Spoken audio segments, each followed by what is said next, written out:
What's going on, everybody? Welcome into Blazers Uprise Live, presented by BetOnline.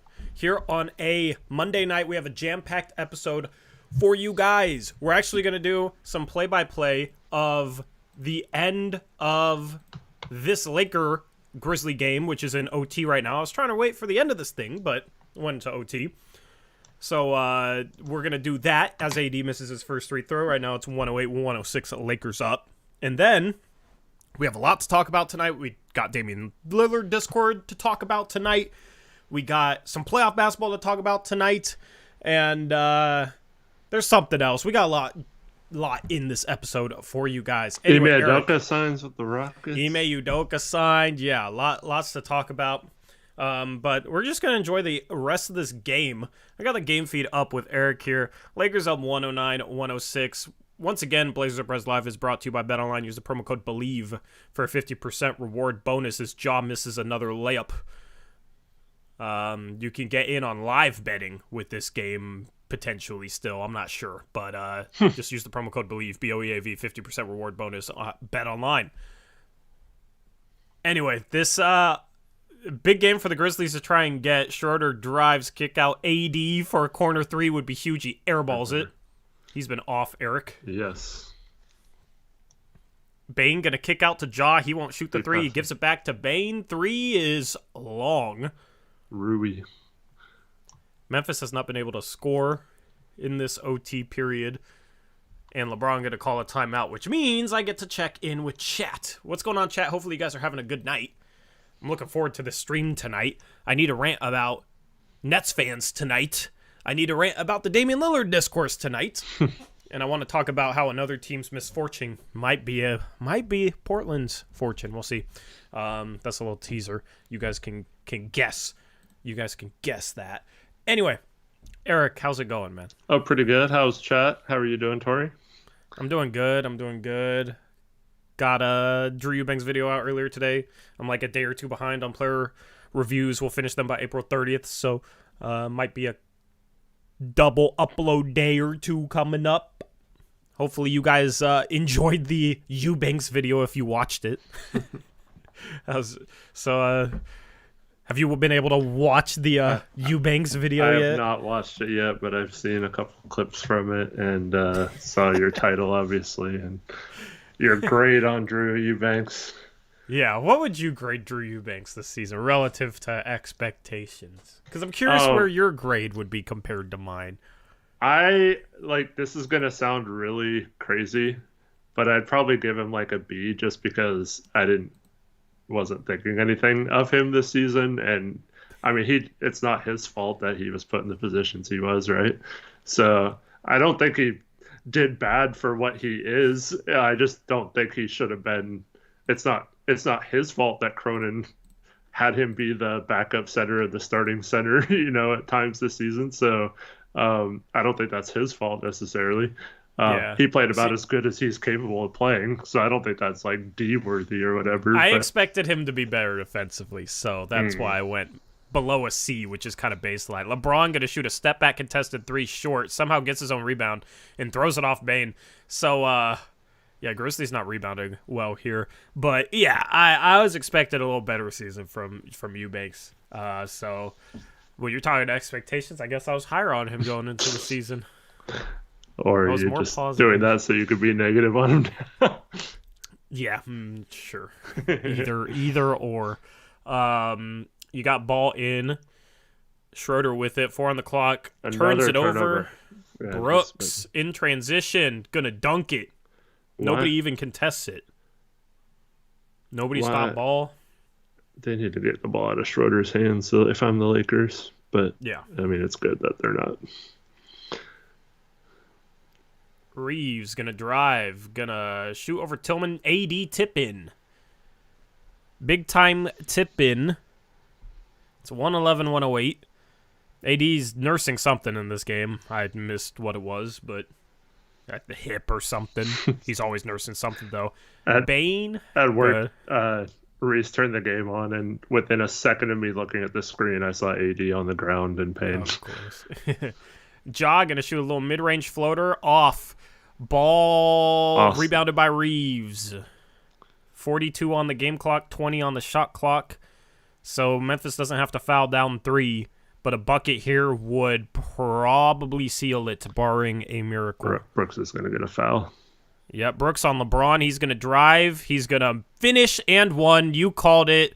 LeBron's flexing, pumping his chest. Super hyped. So Lakers 113, Memphis 108, 29 seconds left. LeBron gets the and one. You can just tell when players that are like Dillon Brooks level aggressiveness, when they're being over aggressive, they're just going to reach in. Yeah, I get beat. I don't know why he was pressing LeBron 30 feet away from the rim. Mm-hmm. Just give him what he wants, which is a drive-by, a blow-by. Yep. Doesn't make sense. So, good old Dillon Brooks. 2020 game for LeBron.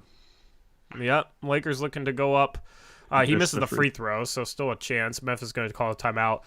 Lakers would go up 3-1 in this series with a win here, which means with De'Aaron Fox's injury, which was announced earlier today as well, that's another thing that happened today.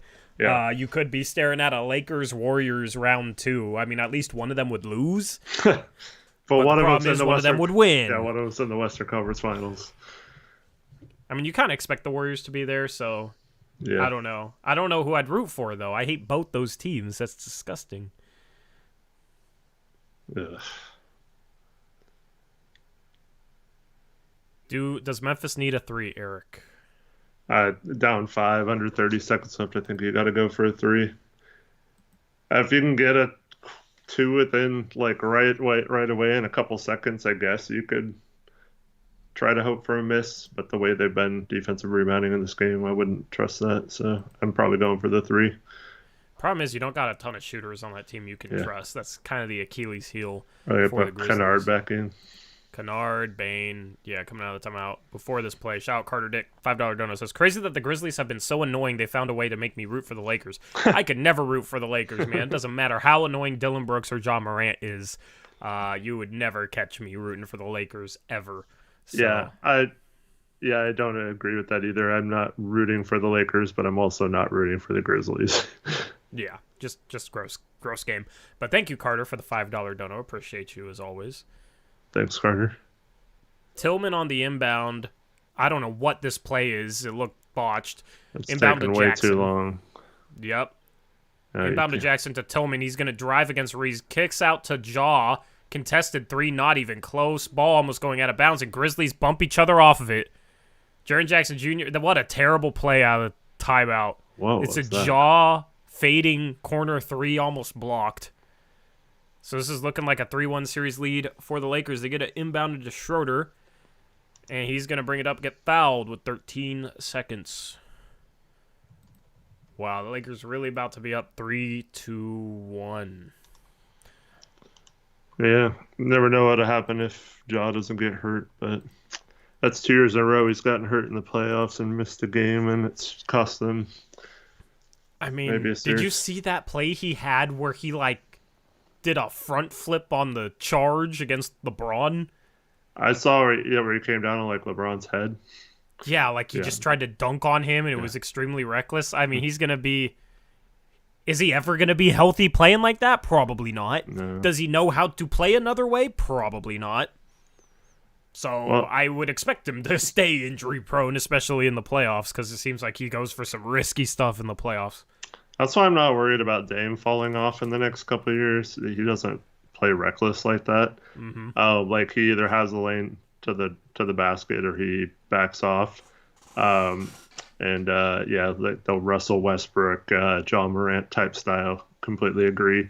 Even a player like Dwayne Wade, who was a little more under control, but took a lot of hard, aggressive takes and got fouled a lot. His career wasn't as long as some of those other players just because of that. Yep. And if you guys want more watch parties, we do plan on doing some more and picking up the pace in the second round for sure overall on our NBA channel, NBA Uprise. I did one with Chase already, but Chase ate something bad. Hopefully he's feeling better. I've been falling behind on videos, so I'm going to try and get one or two this week. I want to do one with you, Eric. I enjoy doing watch parties with you, especially when we're not completely stressed out about the Blazers. Yeah, absolutely. So if you guys want, Or maybe we can have a trio with Chase. or a trio, I mean, yeah, that'd be fun. So we do plan on doing some watch party stuff for some playoff stuff, especially as we get more into the playoffs. Over on NBA Uprise, there's a link in the description box below. You can go sub, and you might be the 1,000th sub, which would be, something that nobody else could claim unless somebody unsubscribed and then somebody new subscribed. Then there would be 2 of you. So D'Lo got hot, fouled out, and then they still took care of business. But D'Lo kind of willed them back in this game after they were down 5-6 in the fourth quarter. Yeah. Grizzlies inbound. They're going to give it to Jaren Jackson Jr. with Schroeder on him. Ball gets knocked free, and it's going to be Dillon Brooks for 3. Of course, it's a brick. Ball out to Jaren Jackson Jr. Kennard going to shoot a 3, but it's way too late. He knocks it down. 2.2 left on the game clock. And they foul with 0.3. Had to notice the 2.2 on the game clock, but the Lakers are going to win. So the Grizzlies are going to go down 3-1. 3-1, Eric. Just like the Bucks. Uh-huh. Which segues us. I don't want to talk about the Bucks yet. Okay. I don't want to talk about the Bucks yet. But we'll talk a little bit about the Bucks later.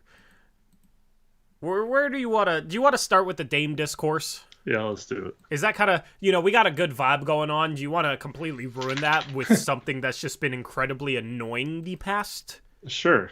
Yeah, let's do few it. days? Yeah. Okay. So, AJ, thank you for that compliment. I'll gladly accept that compliment. Okay, Eric, I'll let you lead this. Okay, because if I lead it, it's just gonna turn into me ranting off the rails, and it's gonna be like 50% cohesive or 50% coherent. So I'm gonna let you lead this discussion because I think I've been even more annoyed about it than you have. Yeah, this is my problem. We went through this a few weeks ago. We went through teams and we're trying to find even a good trade partner for Dame, right? And it was tough just even coming up with a team that could give the Blazers what they would need for Dame and then what would be going, them getting Dame and all that kind of stuff. So my problem is this. It's like these stupid ass fan bases, they don't realize that if the best we can do for trading Damian Lillard is Ben Simmons and a couple firsts or whatever, there's no point in trading him. They're not going to trade him if that's the best they can get from a trade. At least I would hope not, right? So what's the point of even coming up with those trade scenarios? Because they're not going to, there's no reason for the Blazers to sell that low on Damian Lillard. And then this stupid national media, every article I read, it's always like, oh, James' contract is so bad. It's such a negative. They're going to be lucky to get 2 or 3 firsts from him. It's like, no, shut up, man. First of all, he's only 32. He's going to be 33. He had his best season ever. It was arguably the best offensive season in the entire NBA this season. If you go by offensive LeBron, it was the number 1 offensive player in the NBA. So you don't just get those guys for a couple second round or first round picks. If it was, we wouldn't be worried. We would have don't know another top 10 player. And then this is my main problem. You talk about a guy like Mikal Bridges, obviously, and they're like, we would never even trade him, not even for 5 first-round picks, including, if you got the number 2 pick, we still wouldn't do that. You wouldn't trade Mikal for 5 firsts, but you're saying you would, the Blazers would be dumb to pass up Ben Simmons and 3 firsts or whatever. It's so dumb. And then on top of that, it's they're like, oh, it'll take 2 firsts to get Dorian Finney-Smith. It's okay, so, you're saying Dorian Finney-Smith has the same freaking trade value as Damian Lillard. Shut up. God, I'm so sick. I had to block a couple Nets people today because they were just they weren't even doing anything to me specifically, but they were just so dumb. I can't with those people right now. We're at that part of the offseason, Eric. It happens every offseason. And it's always around Dame and leaving. But this year it's kind of manifested itself a little bit differently because, oh my goodness, Dame attended a freaking basketball game. That means he's going to play on the Nets because he went to a Nets game. Guess what, you freaking Nets fans? If I go to a Nets game, it doesn't mean I'm playing on the freaking Nets. Who cares that Dame went to the game? It was hilarious because Nets fans were saying, look, see, he went to a Nets game, and he's friends with McHale. I'm like, okay, we've known he's been friends with McHale for like 4 years. Damian Lillard isn't a Phoenix Sun, right? Mikal Bridges isn't a Portland Trailblazer. Guys are friends with other guys across the league that they don't end up playing with. Dame is tight with a ton of people. That doesn't mean anything. But these Nets fans are trying to like, you know the meme where it's like the lady with the triangle, I forget what it's from, but it's, you know, the math. Yeah. It's Nets fans, that's the type of energy they're on right now. And yeah, basically I've just been on Twitter arguing with Nets fans, and I didn't realize Nets fans in general had such a delusion about them that they are reminding me of Laker fans more so than any fan base ever has. But the narratives drive me crazy from the national media. You always get these reporters that never break anything, that always have these tidbits. Like Michael Scotto, I believe it was, of Hoops Hype said, if Damian Lillard becomes available, execs view the Brooklyn Nets as a landing spot or something like that. It's like, that doesn't even mean anything.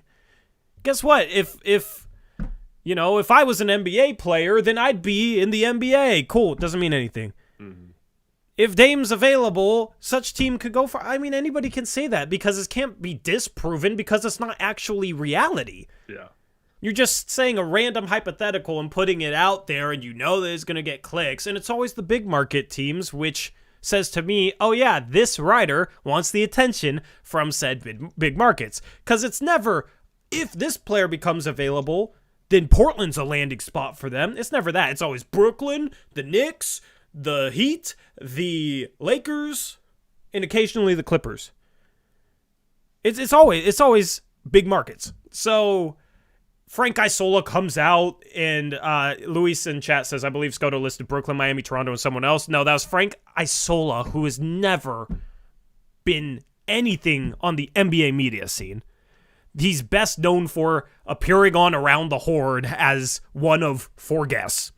Okay? He, you know, like he's a media guy and he's known, but he's never been anybody in terms of a newsbreaker.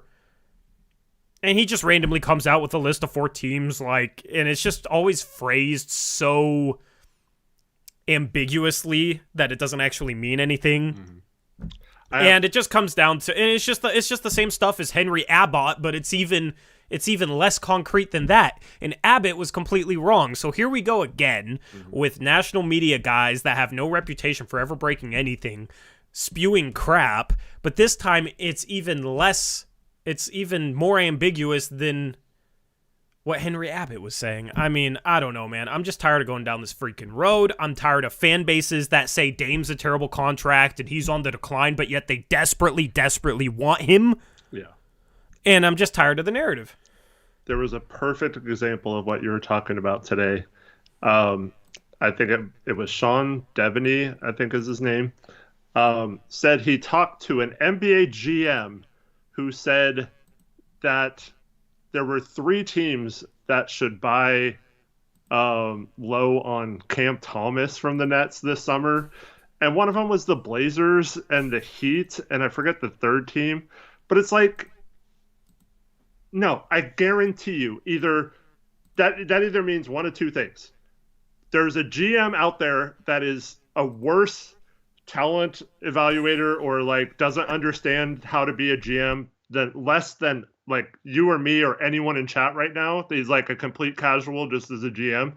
Or this dude just flat out made something up, claims that he talked to a GM, and then just spews it out because he knows Portland's going to be doing a bunch of trades this summer. It doesn't even make sense because Cam Thomas is still under contract for 2 years at really cheap value. Like, why would the Nets sell low on him? Like, it makes no sense. Like, but this guy just like makes something up out of nowhere, and you can't prove it because he said an anonymous GM. So like that's what's happening with this Dame stuff too, and It's so dumb. And then I also heard a few weeks ago is like, I forgot what it was, but like if Jalen Williams, if Chet Holmgren got taken 1, the Thunder would have taken Jalen Williams at 2. He was their second rated player on their board or something. I was like, then why did they trade for the 11th pick and pick Ousmane Dieng ahead of Jalen Williams? Like, you're literally just making crap up because you'd want to sound smart that you had Jalen Williams so high. You might have had Jalen Williams that high, but like, you wouldn't have picked him 12 instead of 11. You would have traded up and picked him then if you felt that highly of him. It wouldn't have even been that smart because you're going to take him ahead of Banchero, really? Yeah. That's BS. No, I mean, absolutely.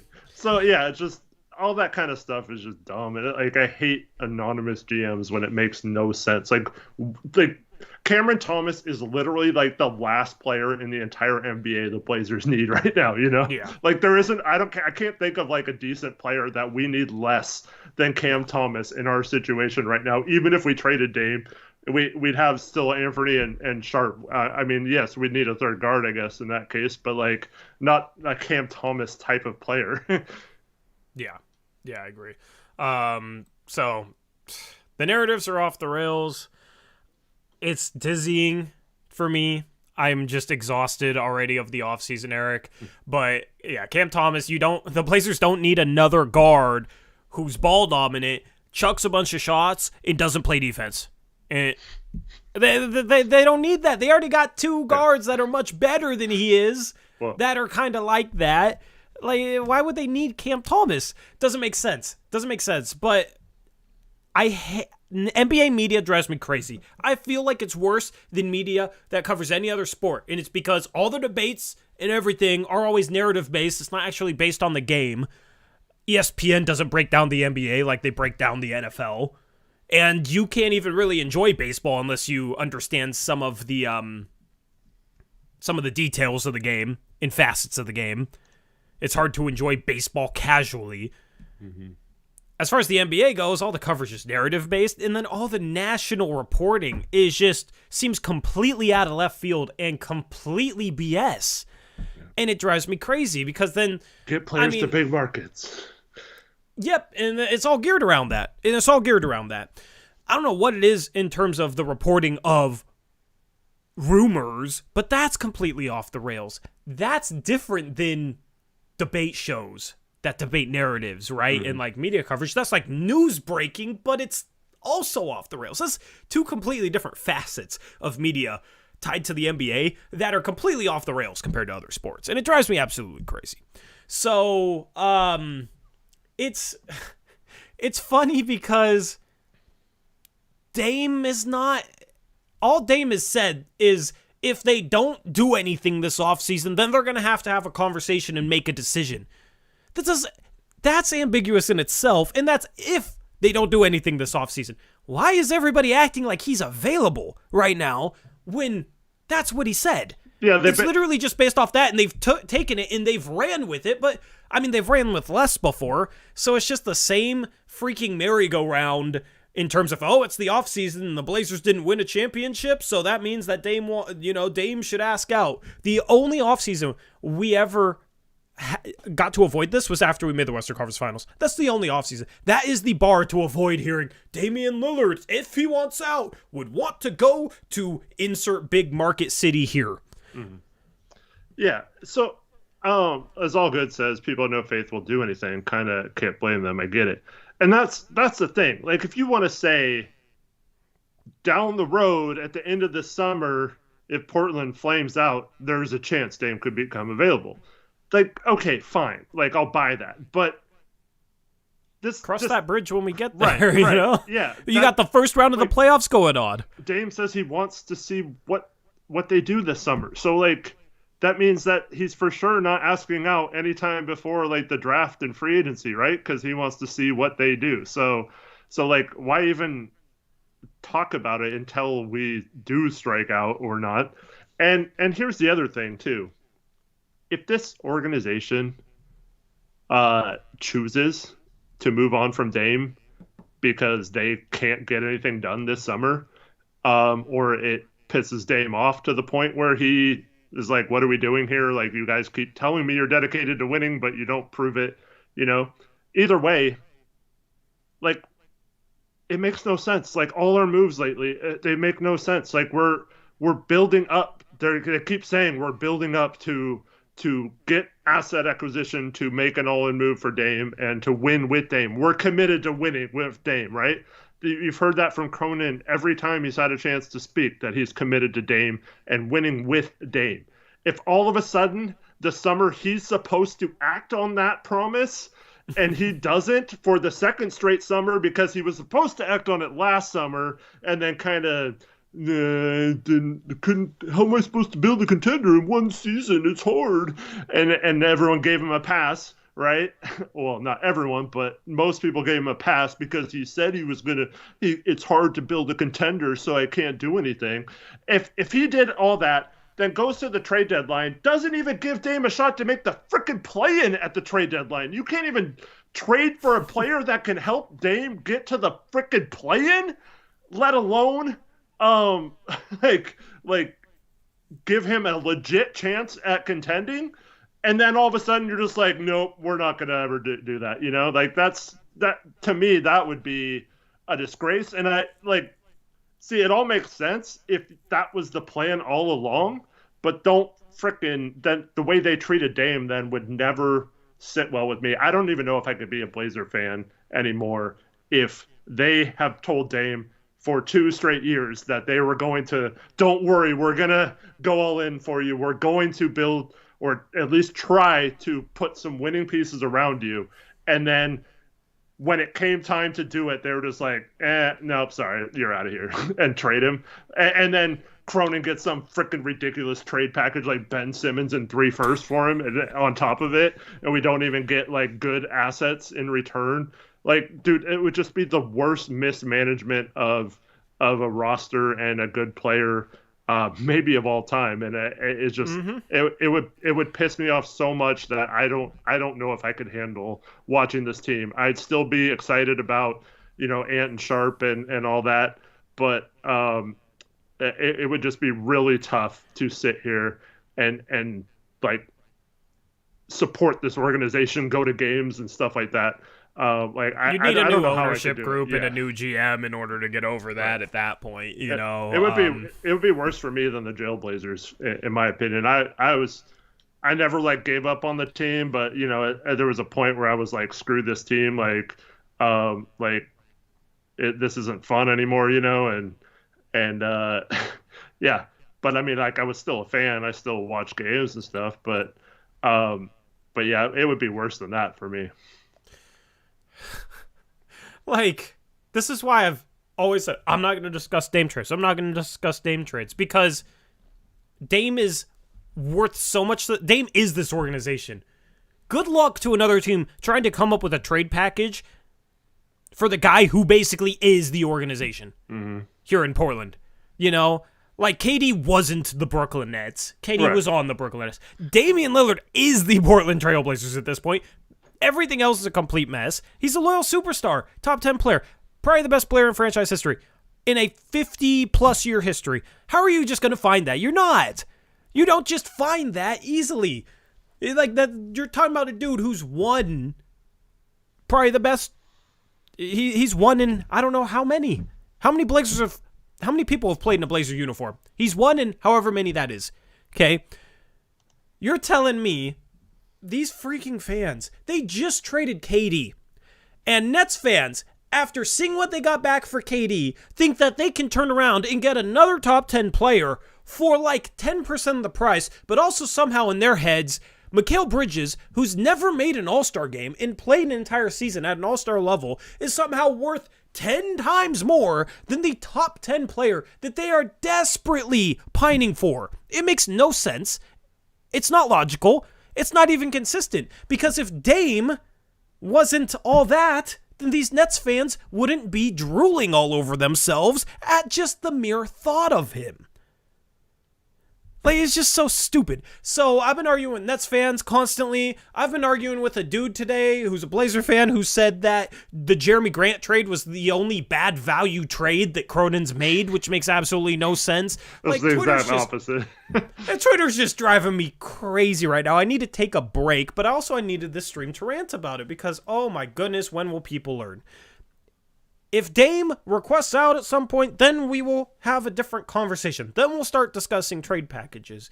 But every single trade package out there that I've seen is absolute BS. Absolute BS. Well, here's the deal, though. Okay, let's just say they gave up the 4 first and maybe a little bit more or whatever, and Ben Simmons for Dame, right? People act like we only got 4 firsts for KD. How could you possibly expect that same 4 firsts back for Damian Lillard? Well, you got Mikal Bridges and Cam Johnson back in that trade too. It's not like you got just the picks and a bum contract. We'd be taking... Into them, Mikal Bridges is worth 6 firsts. We'd be taking that contract back, and they still have KD and Mikal, and could re-sign Cam this offseason. And so you would have traded KD for Damian Lillard, Mikal Bridges, and Cameron Johnson. That's a good freaking trade. And so and KD wanted out from there. He was he didn't even want to be there. None of those guys wanted to be there. And he's a freaking head case. I just don't get what we're doing. Sure, if it comes to it and we have to trade Dame and he truly wants out of this situation and Cronin legitly tries instead of, sabotaging it again, fine. If it comes to that point down the road, trade Dame, but I'm not buying that we can only get this. And this is the same thing we have to go through. Somehow this organization and the national media have convinced a majority of Blazer fans that every person we have under contract is negative value somehow. And Rocco is on a terrible contract. He's a freaking expiring contract, and they freaking sign him to a 2-year extension. Worth the same amount. Larry Nance is not worth $10 million a year, whatever, and then they freaking re-sign him to an extension. And CJ's a negative value contract. They immediately re-sign him for 2 more years at the same exact price. And I mean, they might be regretting that now, but we're talking about the time of the trade. And then you look at Norm, there's people out there that Jake L. Fisher, who can back this up, that half of the league was trying to get Norm Powell. Almost every team needs some depth at guard, a scorer off the bench type player. And 15 to 18 million for that guy a year is good value. And people acted like it was the most negative contract. They think Ben Simmons' contract is worth 2 firsts right now compared to Norm being negative 2 firsts, right? Yeah. It's just so ridiculous. And then Damian Lillard, it's still it does hurt a team a little more if you trade for him because that percentage of the cap wasn't tied to it, and then it becomes set in stone what it is and all that stuff. But it's still a certain percentage of the cap, and if you have a star, any star is going to demand that percentage of the cap. It's just ridiculous how people think we just get ripped off in every single trade. So why can't we do that? Go find some good players that are on bad contracts and go get them for nothing this summer, and build the team up that way around Damian Lillard. Don't freaking trade him for nothing. It's so infuriating. Yep. People overrate what first-round picks mean for top 10 players, okay? Because guess what? If you're getting a top 10 player, it doesn't matter if the pick next year is unprotected or 3 years from now is unprotected, because normally you're only trading unprotected first for a top 10 player if they're getting you for sure to contention, okay? So those picks are going to be late first. They don't mean crap for a top 10 player. They are not relevant enough to be considered as just value for a top 10 player. And it always drives me crazy how people just think, oh, well, if you make it 5 first because you throw in this, a lottery protected first from another team, that'll swing the trade in your favor. And they just think adding all these late first, non-lottery first somehow makes a difference when you're trading a top 10 player. It doesn't work like that. Logically, it doesn't make any sense because you gotta get back. You have to find your way to getting another top 10 player, more likely than not. You got to find your next star of your franchise. Those picks are so extremely unlikely to do that for you. Mm-hmm. in a trade where you're trading out a top 10 player. If you're trading out a top 10 player, you need an asset back that is at least somebody that you see being a star. When the Nets gave up KD, they got back Mikal Bridges, who they could see being a star. He averaged 25 or whatever for them and is a great defensive player. And now they view him as like a superstar, or at least their fans do in terms of trade value, right? So they got back a sure thing, as well as first-round picks. Obviously, I'm not saying, first-round picks, you don't want them at all. They're the sweetener more often than not. The only times they're not is if you have a super valuable first somehow. Maybe it's from another team that's unprotected or whatever, like Utah, obviously, if for some reason Dame asked out and they wanted Dame. If you're talking about, all the unprotected Minnesota firsts, okay, that's a little different because Minnesota's just in a crappy situation. Those could be really good. When you're talking about first from a team that is trading for the top 10 player, normally those firsts aren't going to be good, and they're not going to be relevant.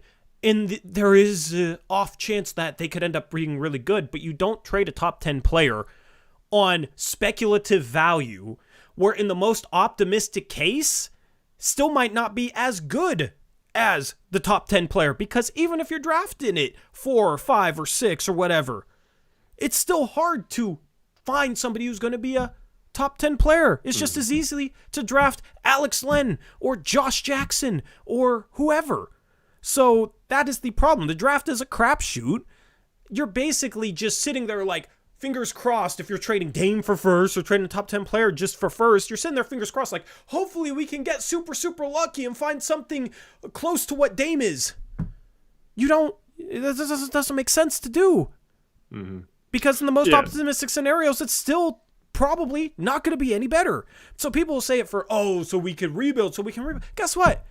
At that point, you could rebuild. Like, he doesn't want to keep rebuilding, but what is late first going to do for a rebuild? Like, sure, it can make things a little easier, but man, like, it's just completely twisted logic. You already have Ant, you already have Sharp, you already have a lottery pick this year. Yeah. We'll see how high that gets. That is a really good young core to have out of a rebuild. So you're already kind of there. At that point, you look at where OKC is now.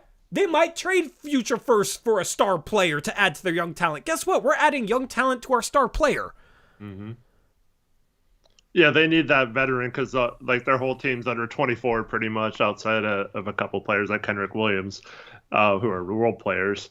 And they need those veteran players that can put them over the top now. And they feel like they have a lot of young talent. They still have, I think it's 15 firsts in the next 3 drafts possibly. So they still have the assets to get a veteran to put with those guys.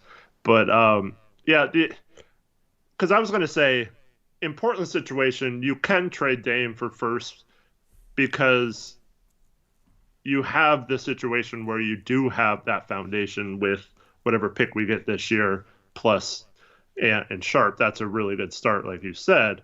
But that's the problem. It's already on the roster. So you're not getting anything added to that with Dame necessarily, for sure, like you said. And that's, to me, a problem. Like, yeah, sure, if, like, Orlando decided to, like, go all in and go for Dame, but those kind of trades are very, very unlikely. And so, we're not going to get – there's not many teams that have a good young player, can match Dame's contract and have multiple firsts to trade out. It's really hard to pull that off. Yep. So this whole situation is just annoying. Like, all the Dame trades are crap, and everything I read lately just tends to be crap. It doesn't matter if it's from a Nets fan or a Blazers fan, Eric, because there's something I read today in the Oregonian, which screw the Oregonian for even putting this crap out there. It's a letter from a fan that's supposedly a Blazer fan, but I doubt if it's a Blazer fan. And I'm just going to read it off because it's just one of the most ridiculous things that I've ever read, supposedly from a Blazer fan. Okay? Is this like an opinion piece or something that was sent in, or what? It's just a fan. Have you not seen it? I've seen it, but I have no idea like the context behind it. It's letters to the editor. Okay, that's what. Yeah. So it's a letter to the editor. Okay. That then the editor posted on OregonLive.com, which is an extension of the Oregonian, right? So, basically, like the first paragraph, I'll just paraphrase, basically says Portland's not the place for Dame to win a championship. And this fan in the letter to the editor says, normally situated eyeballs peering upon this present team can clearly see this. I believe Dame's fan base would be supportive of him joining another potential championship team, and he will remain among the pantheon of Trailblazer greats, Mo Lucas, Bill Walton, Clyde Drexler, and others. Yes, even if he joins the hated Lakers. The Laker 2024 roster is tailor-made for Dame. The Lakers have nothing to offer in return. No problem. Dame should have our permission to join them. Here's what the Blazers would get in return if he goes. The Blazers would have no reason not to rebuild through the draft and not to develop the team's already young and talented roster. Lillard's departure would create a favorable roster salary for acquiring free agents. In other words, Dame isn't leaving the franchise cupboard bare. Dame should sit down with Jody Allen and discuss his plans. She will understand. After all, that Blazers management has had 11 years to build a championship contending team around his extraordinary skill set. It didn't happen. It won't happen. Dame should resolve himself to this. The fans have. So that's what we got to see out of the Oregonian today. The part I can't get over is he should join the hated Lakers. They're built for him. Even the Lakers have nothing to offer in return. No problem. Dame should have our permission to join him. It's giving me major, like, my wife should leave me for my worst enemy vibes because he's better than me. Like, there's a 4-letter word that starts with a C that is, you guys can probably figure it out. But, oh my goodness, man. But one of the most ridiculous things I've read. Yeah, I agree. It's a Laker fan. Yeah. Like this either is the most I don't know what a word other than the word I'm thinking of is, but this is either the worst Blazer fan alive, or it's a Laker fan and the Oregonian is so dumb they posted a Laker fan's letter about how Dame should join the hated Lakers. I mean, come on, man. That says People's Mix learned how to mail letters. Yeah, People's Mix, are you there? Was that you? Yeah, so Smog tweeted out a quote of that, and I was like, there's no way Fentress wrote it, because Fentress writes for the Oregonian. I was thinking, like, is this Fentress? If it's Fentress, I'm actually going to have to rant about him. It wasn't Fentress, so then I was like, okay, well, this has to be a troll then. This has to be a troll. I mean, jeez, man. Like, Blazer fans are in this situation, Eric. If that is indeed a Blazer fan, it's probably not. Bouquet says it was my brother. If that's actually a Blazer fan, then man, are we really that lost as a fan base, Eric? Well, yeah, I think we are. But the good thing is, I don't think the Lakers, short of trading D'Angelo Russell, or trading one of LeBron or AD, which makes them not tailor-made for Dame, I don't think they can match Dame's contract this summer. So well, maybe we'll escape it that way. Well, the thing is, the reason for just giving Dame to the Lakers for free was it would open up cap space, so we can't take back any salary under that plan because we have to sign free agents after trading Dame for nothing. That's part of the plan. That's part of the plan of this letter. Lillard's departure would create a favorable roster salary for acquiring free agents. I heard a local radio station say that if we got Wemby, we had to trade Dame because it doesn't make sense to pair Wemby with Dame.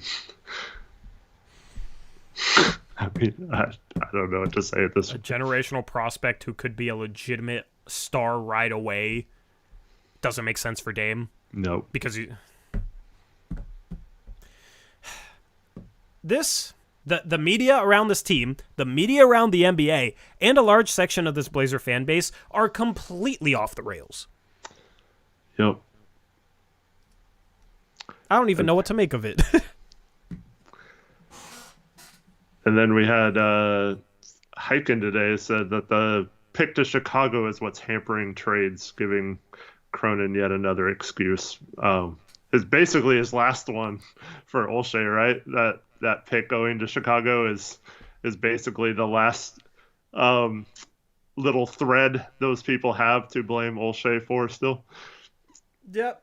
But, okay, that doesn't make any sense because the whole justification for taking back 5 second-round picks for GP2 is so that he could amend the protections on that Chicago pick so he could trade Future first. So how is the 5 second-round picks justification for using them that way, but also that's hampering him? Because supposedly he took the steps to fix that problem. So he doesn't have that excuse if he took the steps to fix it. Also, you can word things like 2 years in the future.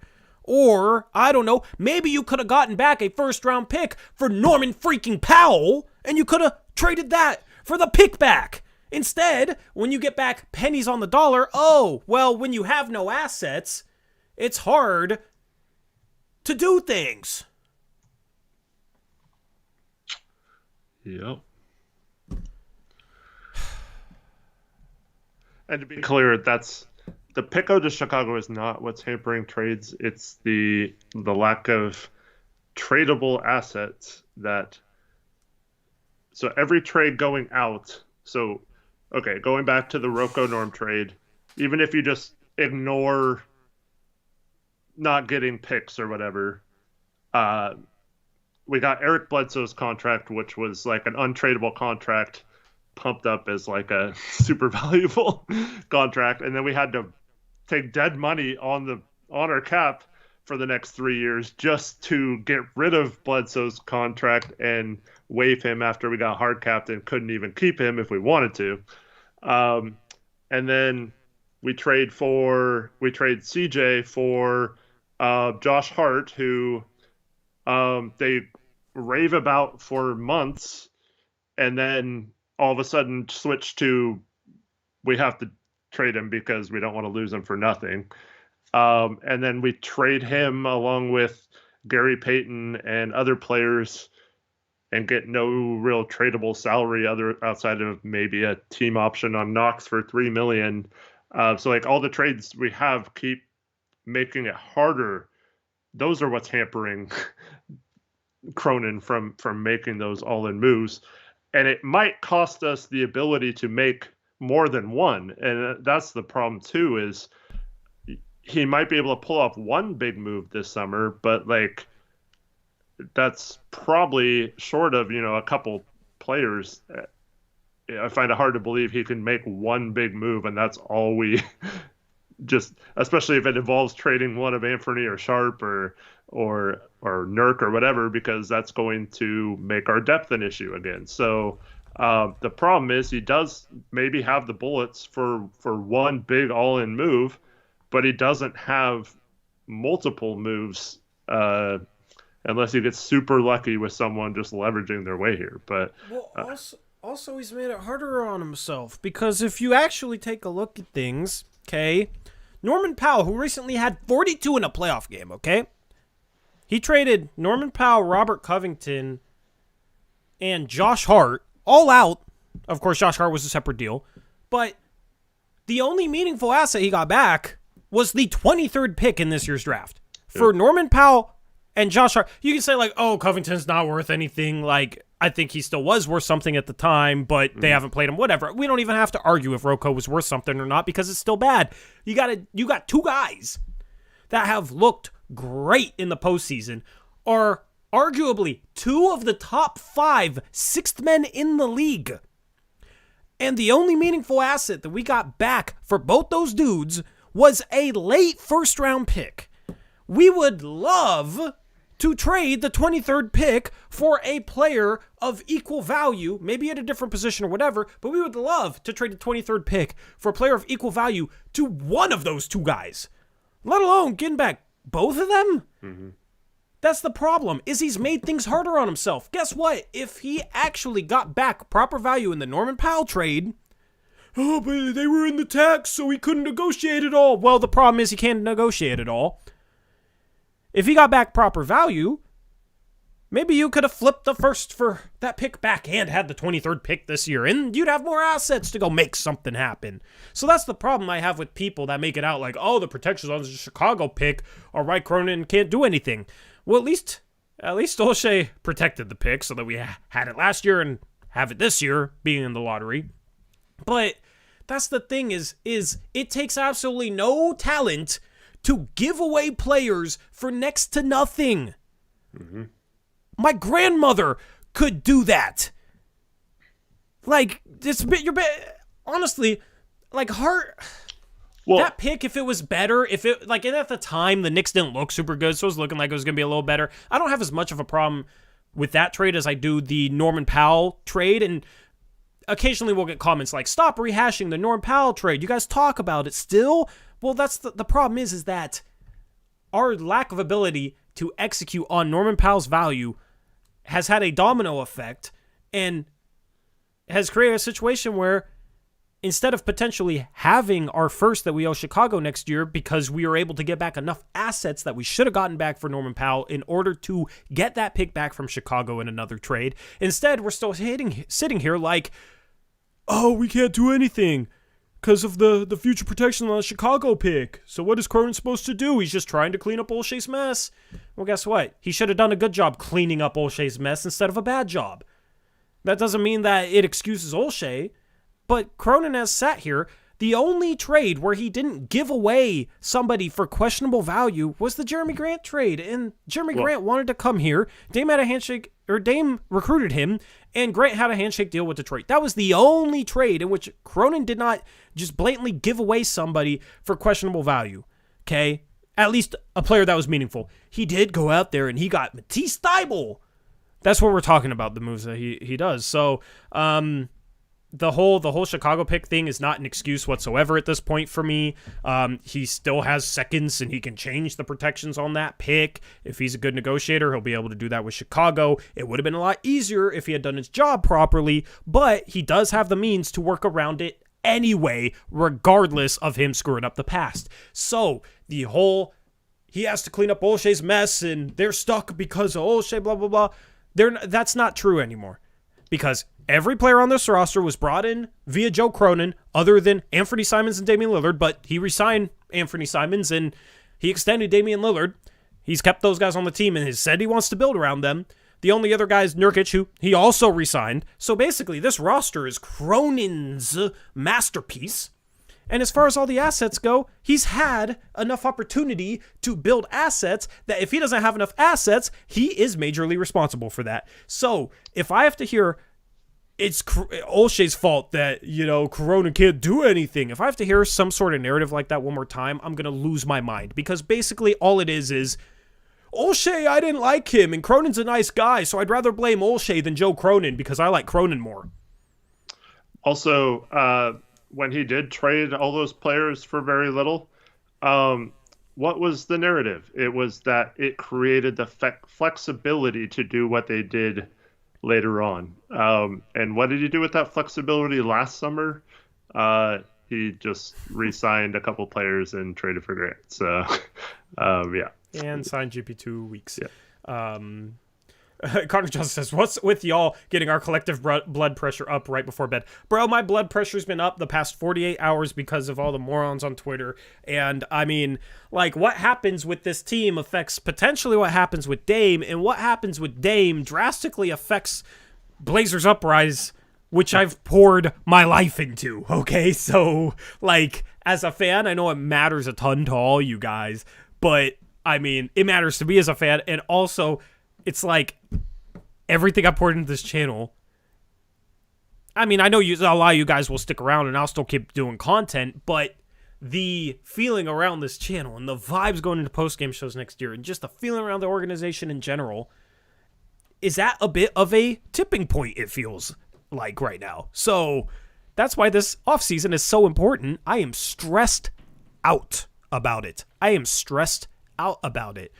But basically, This whole rant is to lead to this, which I've said before, but I'll reiterate it. Cronin has no excuses for not getting the job done this offseason. Okay? Dame seems to be growing tired of excuses. So it's either Cronin gets the job done this offseason or not, and it's on him either way.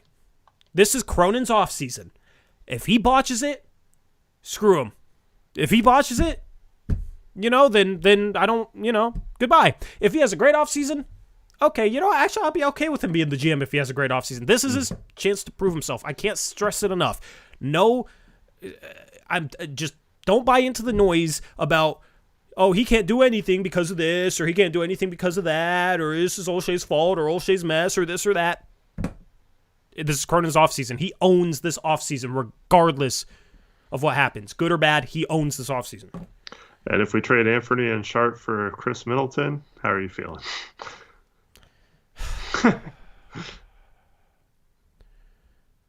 I mean, if that's all we do, then I want to throw my head through a computer screen because that doesn't get us to contention, and we give up the future to not get to contention. I've always said I'm okay giving up the future if it gets us close or all the way to contention.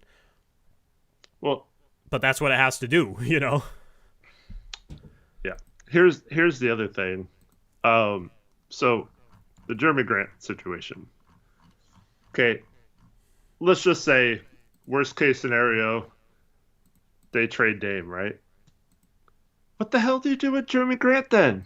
Like, you can't re-sign him for like 5 years, $150 million, right? Like, what's the point of doing that? But then there's another asset you lost for nothing, and then you basically got the 23rd pick for CJ. Yeah. I mean, yeah. It's funny because Dame, the only reason Dame tried to go to a Knicks-Cavs game and couldn't get a ticket, so he went to the Nets-Sixers game, and he's friends with Embiid and McHale, so he went there. He was in New York recording music and doing some business meetings or whatever, and it's just always funny how something that small gets extrapolated out. Like, I try not to overreact to anything speculative.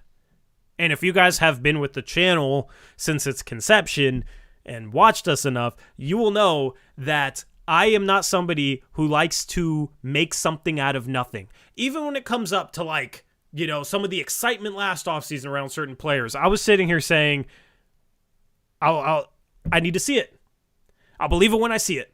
Okay? When it comes to the Dame stuff, Dame going to a freaking game, I'm not going to make anything out of that. Because more often than not, media will make something out of nothing for clicks, and it won't amount to anything. So I'm not going to sit here and make something out of that. I might play into it slightly, is Dame recruiting in Brooklyn? Basically, that title last week that we had for the stream was basically the opposite of what all the other people were saying. It was a bit tongue-in-cheek for a reason, on purpose. I have fun. I have fun titling things, and a lot of times I'll have a little hidden logic behind titling things a certain way. But basically, that's a nod to all the people that are making it out like, oh, he's in Brooklyn because he wants to play there now. I'm not going to make something out of nothing just based off of speculation or something as simple as Dame was at a Nets game, so therefore he wants to do this or that.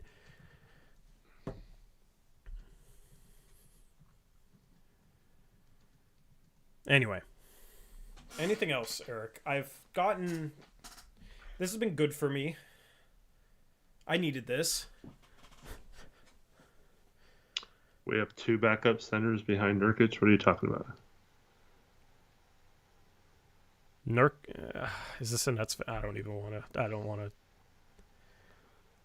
to. No, he said to trade Sharp, Simmons, and picks. I think Raptors would agree to Siakam and Anunoby for that. And I said it needs filler. And he said, okay, Nurkic filler. And then, so basically we'd have Dame, Grant, Siakam, and OG, and no one else. Like, how are we filling out a roster? Like, I don't understand how that's that much better, Yeah. That's a clunky Yeah. fit with OG, Siakam, and Grant. Like that's Yeah, that's kind of the same problem that Toronto's had with the three forwards. yeah. So, I mean, I get the idea, like Siakam's the best player in the deal and OG's, the best perimeter defender. So, like, I get it for how people would think it would make us better now. But, I mean, fit matters. Teams that fit together and have an identity and are cohesive have had more success this year. So, that's just seems like a team that's probably in the play-in with no future. That's what I'd be worried about there. So I'm not a big fan of that sort of deal. And it depends on what the picks would be. Would we have the lottery pick from this year? Because the big three in terms of trade assets for the Blazers are Anthony Simons, Shaedon Sharpe, and the lottery pick this year. The lottery pick, obviously, we have to see where it ends up to see where it ranks amongst those three. And then I think Sharpe probably has more trade value than Ant. But obviously, a team looking at the future would value Sharpe more. A team like looking to win now, but also looking to stay young might value Simons equally. That's my problem, though. A team, okay, let's just say it's for Siakam, right? And let's say they value Sharpe double what they value Ant. You still pretty much have to include, because Sharpe only makes $6 million, so you have to include a bunch of other salary. So you almost have to include Anthony anyway to get there in a lot of these trades. To get Siakam or to get Siakam and Anunoby? Well, I know you can make it work with other players, with Sharpe, and maybe get there with Sharpe, Nurk, Nas, and some other players. But it's the same problem with like Jimmy Butler or whatever too. It's like these players that Siakam's a little less than Butler, but Butler's making 40 plus million. So like it's hard to even match his salary without giving up multiple players and stuff. I don't understand how we're supposed to have a good team. Like depth has been a problem with this team the past couple of years or for several years, and we're just going to blow that all up to get like one good player that's not even a great fit next to Grant. I just don't understand why we didn't get contracts to add to that. Cause like, I mean, that's the problem. Yeah. Is matching. How do you match salary without giving up Ant in certain trades? Cause like, let's just say we got the number 2 pick. Are you saying that the Nets wouldn't trade McHale for the number 2 pick in the draft, right? But then we have to attach salary. But like if we had Wiseman and Nas or something, that matches. So we could trade them Wiseman, Nas, and number 2, give up basically no members of our core rotation, and add McHale to what's already a good lineup or whatever. I'm not saying I would do that or whatever, that the Nets would do that, but that's the problem, is that we're stuck in a situation where we're talking about possibly having to give up players like Anthony or Sharpe just to make a trade even work. Yeah. I mean, that's the problem in a McHale trade.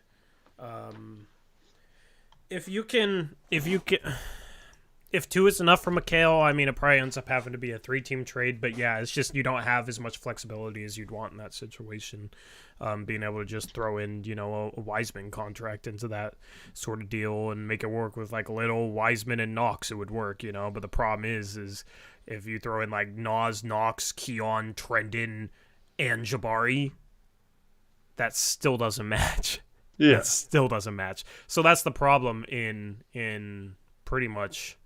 In the McHale situation is you either have to give up Sharpe or Ant. And I'll just say this, there's no way I give up Sharpe, Ant, and the lottery pick for anything less than a superstar.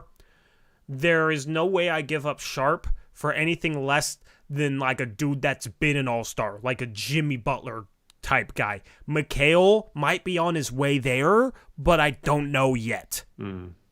So I would be hard-pressed to include Sharpe in a deal for Mikal Bridges. Like, you're basically just hoping like, okay, the Mikal we saw the last 20 games, he can do that consistently as a number 2 option. You know what I mean? But like we just saw Jeremy Grant in Detroit, have stretches where he, 20-game stretches where he averaged 25 a game and did it efficiently and looked like a star. You know what I mean? So Mikal's obviously a better like a starting point guard for Yeah, I think Mikal's a better offensive player than Jeremy Grant, don't get me wrong, but when it comes to small sample sizes, I mean, Trendon Watford as a starter last year on a bad Portland team averaged like 15, 6, and 4. You know what I mean? And as Skylar Bays, to your point, right? So like basically the entire point of bringing up these players is to say that small sample sizes can skew stats. Like it's easier to play at an all-star level for 20 games than it is the entire season. So I believe Mikal will be an all-star next year or an all-star caliber player. It's tough to give up Sharp for somebody that hasn't proven that over an entire season yet.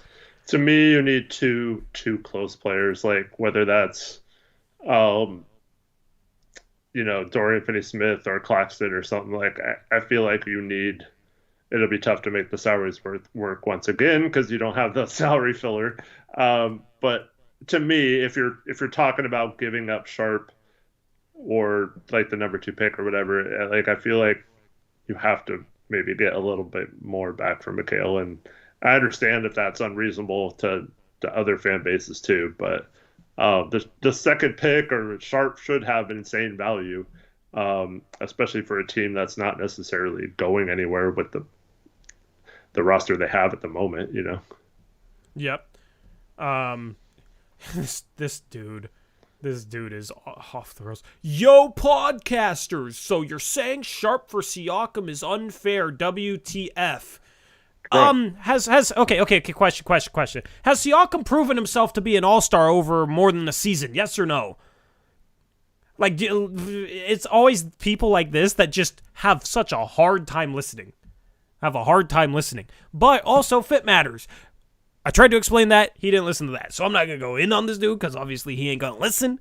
But, yeah, he apparently just did not listen to what we said in the last 5 minutes. It's always hilarious when that happens. Well, also, okay, if contracts weren't a thing and we could just trade Sharp straight up for whatever star, Siakam or Mikal or whatever, I think you possibly have to consider that, right?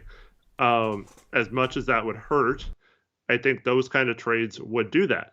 The reason why IZJs or whatever, however you say your name, the reason why is because, like we mentioned several times, we have to give up several other players to do that. So it can't just be Siakam for Sharp.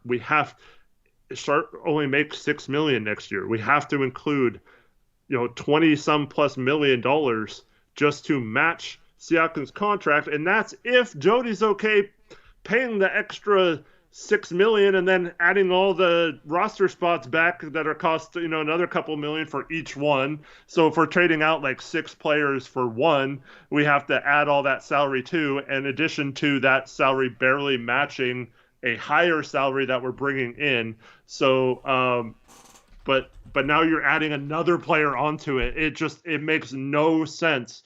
You obviously do not understand Portland's situation. They've been cheap, so money is an issue, and they do not have the amount of contracts to go all in on just Siakam and give up Sharp in that. So no, that would absolutely be terrible.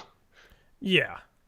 I mean, that's the problem with other fans is they have no knowledge of Portland's situation or what Dame is about or anything, but they always speak from like a super conceited or like arrogant point of view in regards to the Blazers, and it drives me crazy. And this dude in chat's perfect example of it. He says, "Are you dumb?" ? Like, bro, no, we're not. The problem is we know what we're talking about. That's why I'm sitting here ranting all stream, because I see how ridiculous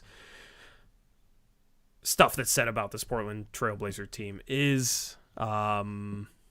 Yeah. So anyway, I'm not gonna keep having this conversation with this guy, but what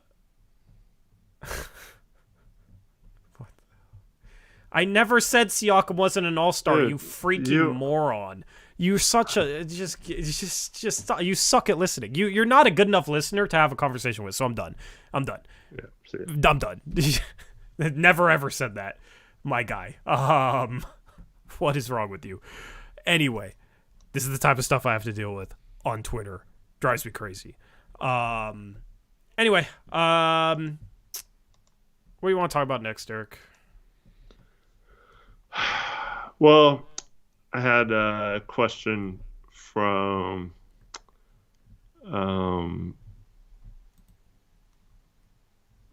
Snack Inc. earlier. I'm trying to find it, but basically it was: would you rather have the number 2 pick but get a new GM, or get number 1 and be stuck with Cronin?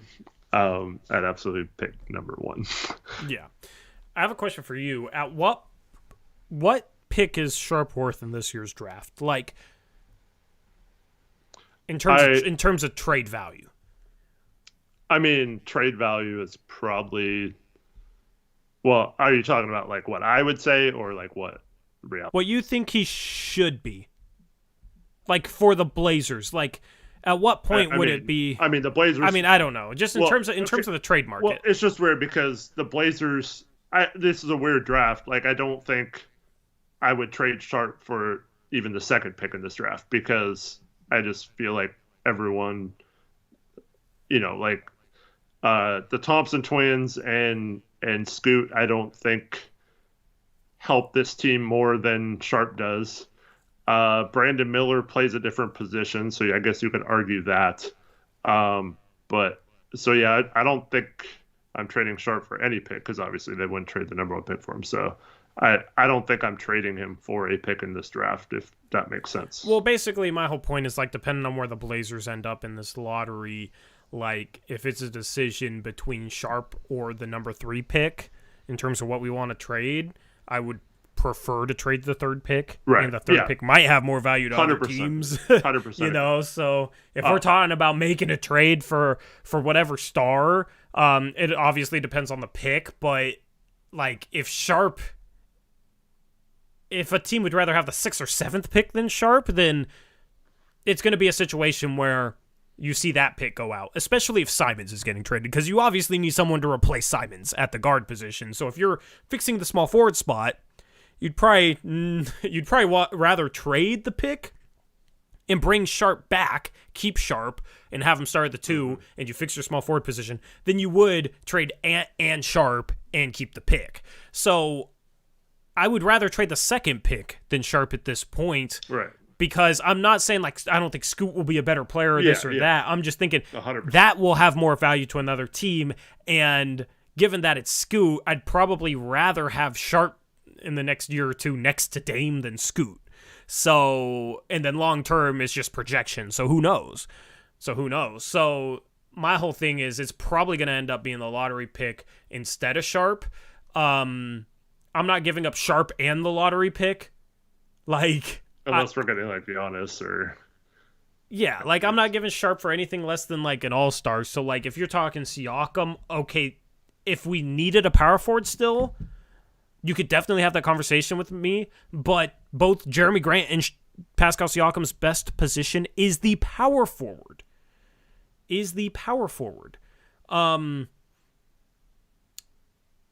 So that's the thing, is you have to take into account fit, and there's a bunch of different things that you have to take into account when you're discussing trades, such as, is a certain player a free agent? You can't just automatically trade them for the hell of it, because they can sign wherever. Also salary, which people that always throw out trade ideas, especially from other fan bases, can't seem to get right in terms of just having salary match, because there's rules around it.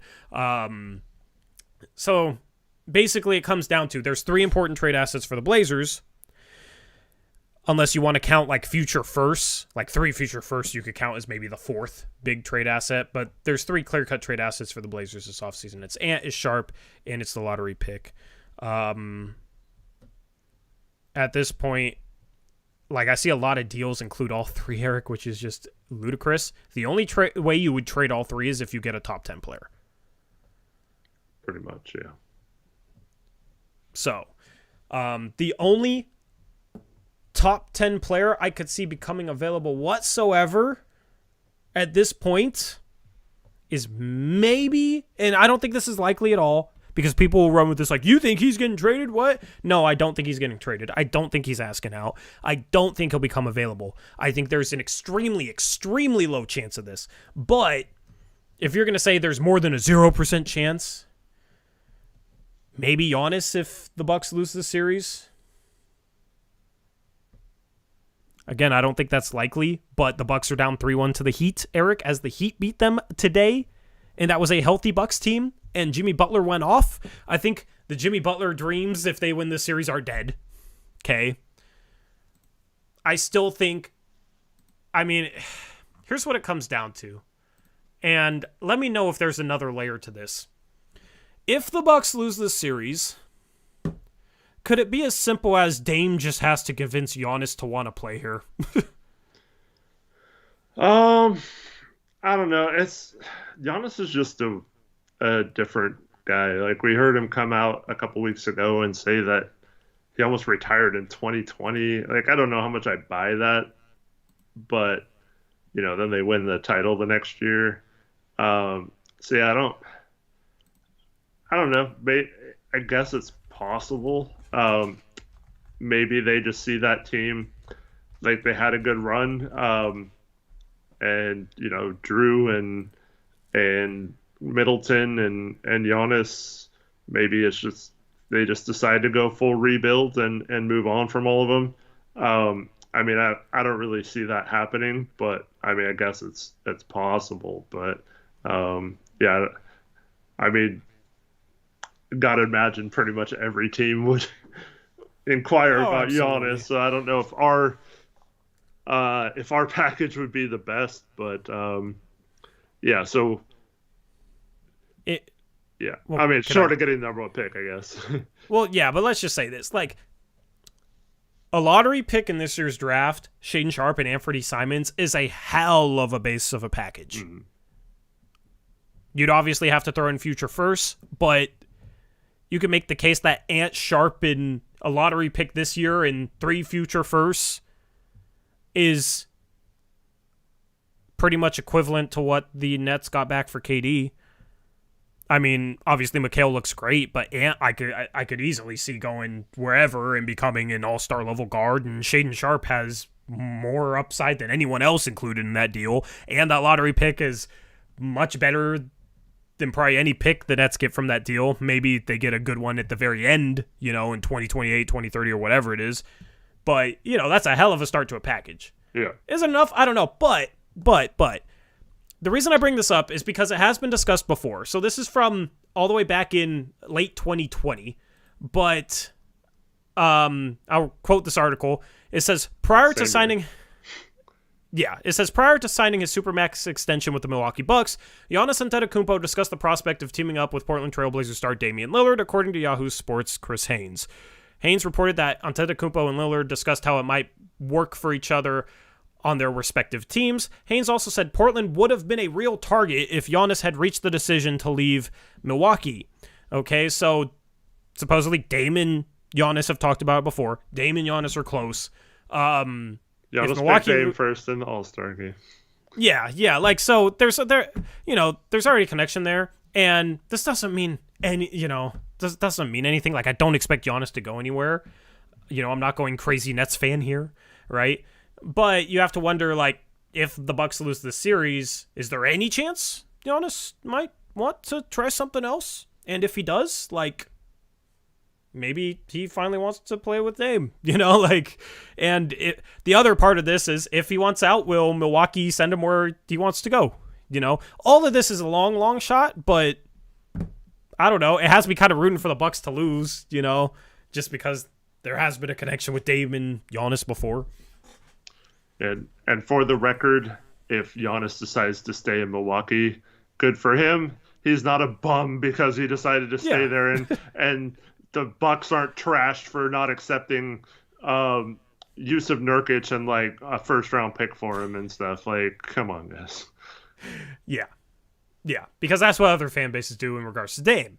I respect Giannis for staying in Milwaukee. If he continues to stay in Milwaukee, I will respect him for that too. If he goes somewhere else, I respect him for it because he stayed in a small market and actually led his team to a championship and stayed loyal to the Bucks, Well, So I don't expect him because I do think he has, some loyalty to him, and the fact that they've won a championship maybe makes it less likely for him to want to leave. But, I don't know. Like, I understand why people would 100% rule it out. I'm just saying, like, I can't completely 100% rule it out if they lose this first round series. Because it looks like Chris Middleton's on the decline. Drew Holiday's getting up there in age. Milwaukee doesn't have many assets. The future doesn't look flawless there in Milwaukee. Yeah, also, this is a good parallel to the Blazers situation, though. They recognized that they needed to go and get Giannis some more pieces. And so they made an all-in trade for Drew Holiday, who was fit that team very well. And like you said, they win a title. So if we move on from Dame without ever giving him a legit shot with even like a Drew Holiday level player who had been at one All-Star game at the time, I don't know what we're doing. Yeah. I will say this, especially if they lose the series, it'll become a situation where it's, okay, Dame, go recruit Giannis. That's what it will become, if the Bucks lose the series. Mm-hmm.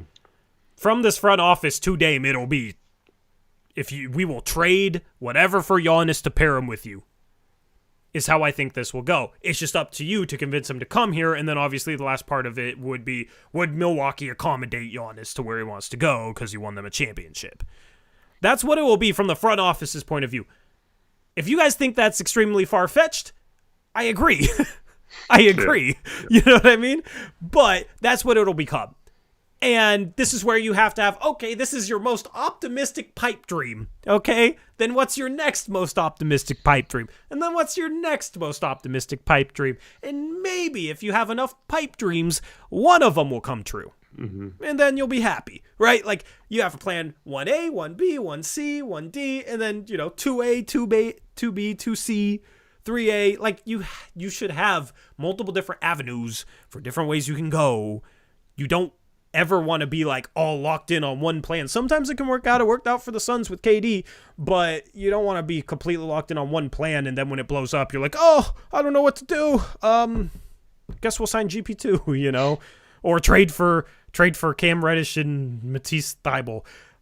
At this deadline, it was very clear that Jared Vanderbilt was the guy Portland wanted, and then when they didn't get him, I mean, their backup plan wasn't that good. So that's what it'll become for this front office and for Dame.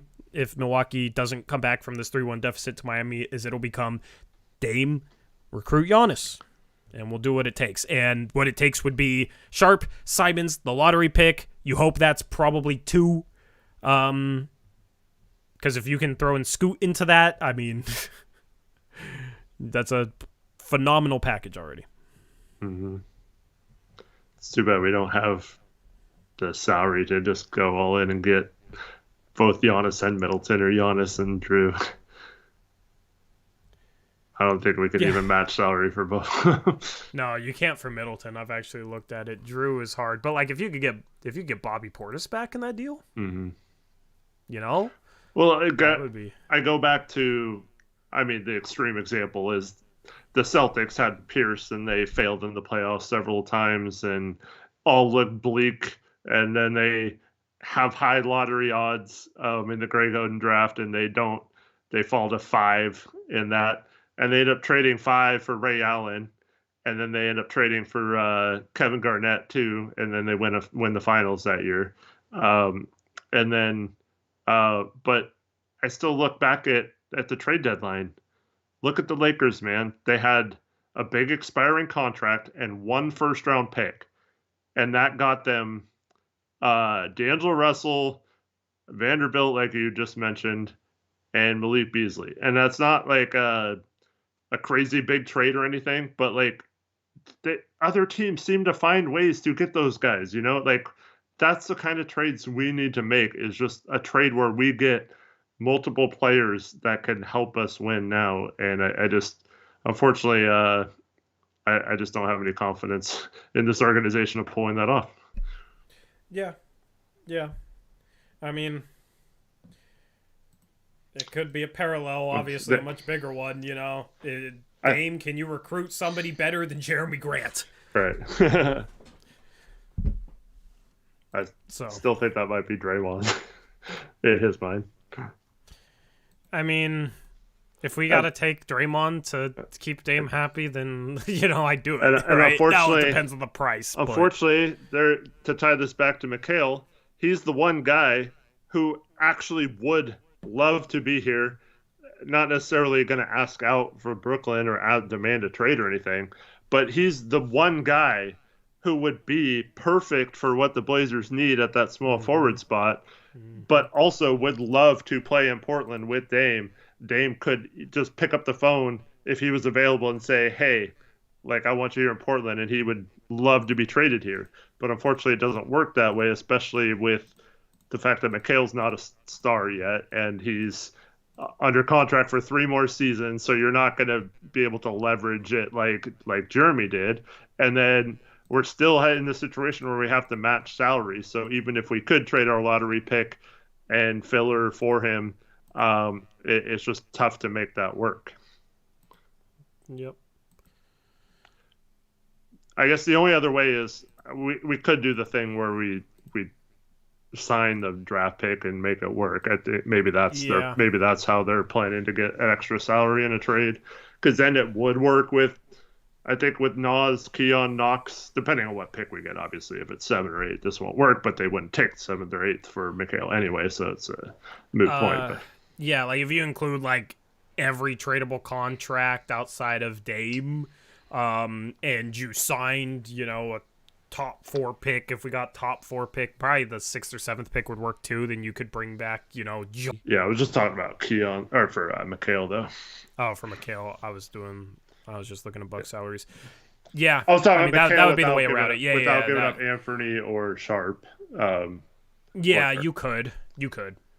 Because Nas plus Keon plus Knox is I'm on the wrong year. Let me do the math. It's like 12, almost exactly 12 million, I think. Yeah, Nas is 6.2 plus 2.8 for Keon is 9 plus 3 for Knox is 12. So if you add, you know, the pick's probably going to sign for at least 6 mil. That's 18 mil. Yeah, Mikal's 21.7. So even if you're in the tax, it would match. So if you're out of the tax, you might be able to do it without including Keon.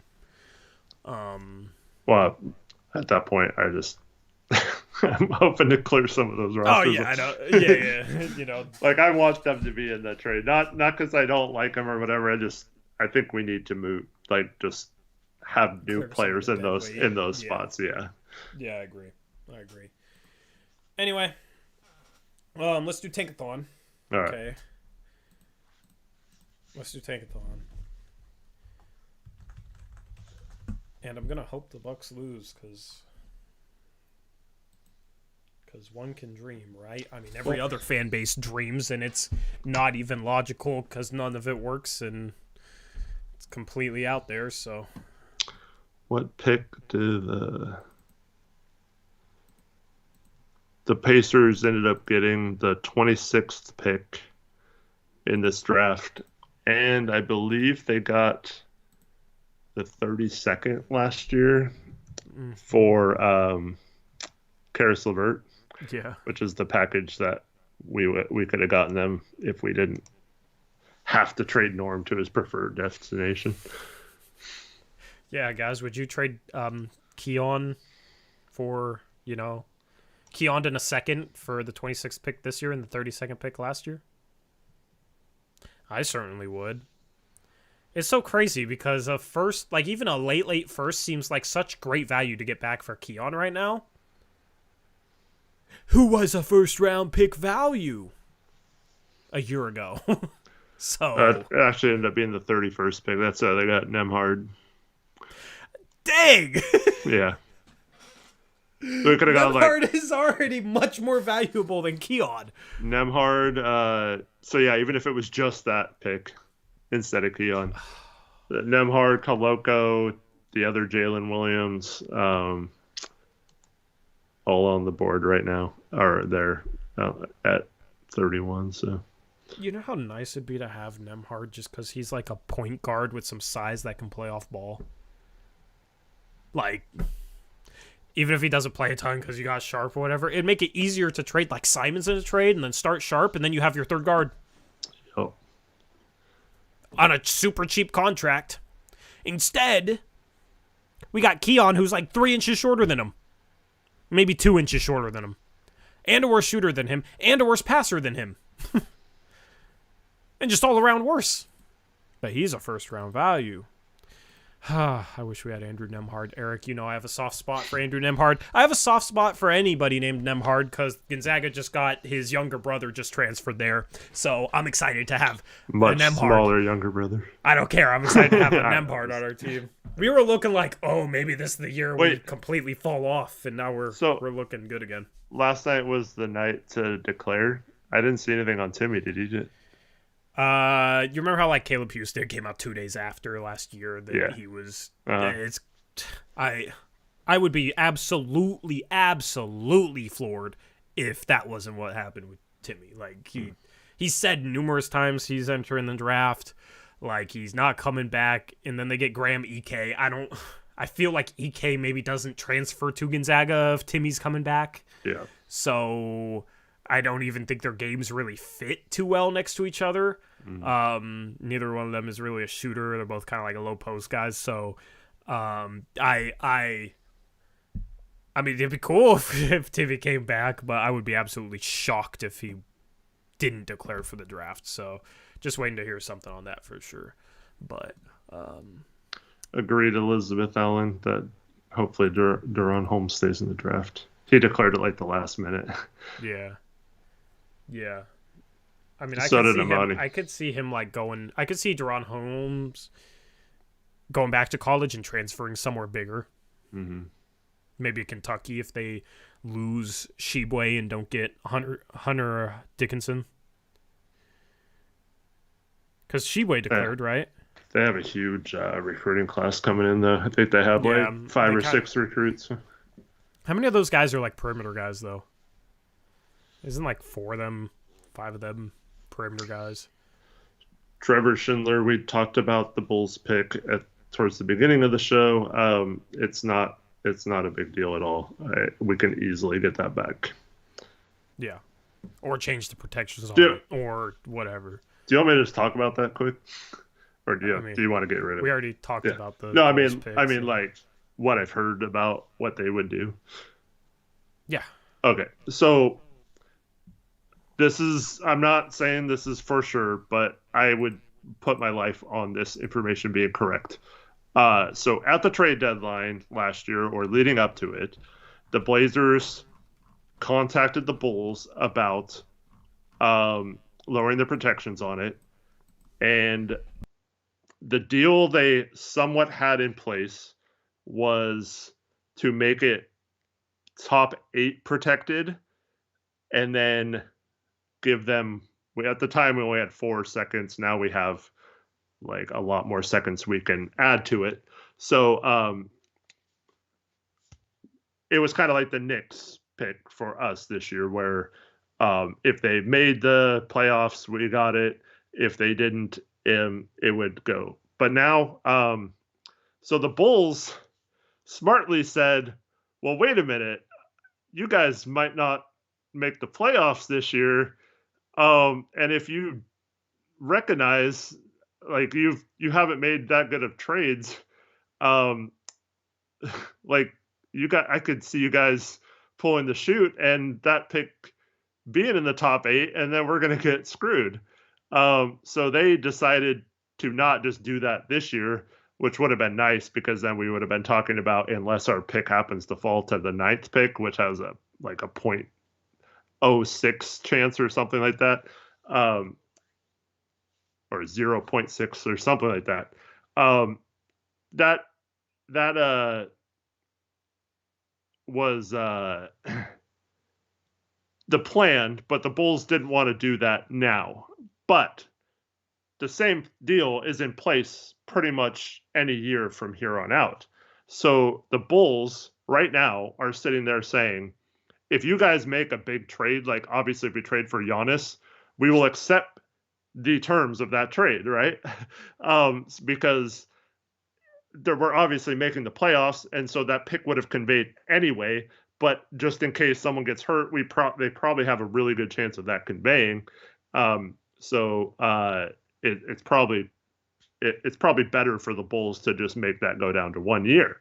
But if the Blazers bottom out, I don't know what they're going to do, because they might just accept the Knicks pick then, because then it might be where it never conveys, because who knows when we're going to make the playoffs again next year or next in the upcoming years. So that pick might never convey. So the way I've heard it is, if we go all in and need those picks, we can easily just lower the protection slightly, or halfway, I guess, and then offer seconds if it doesn't convey.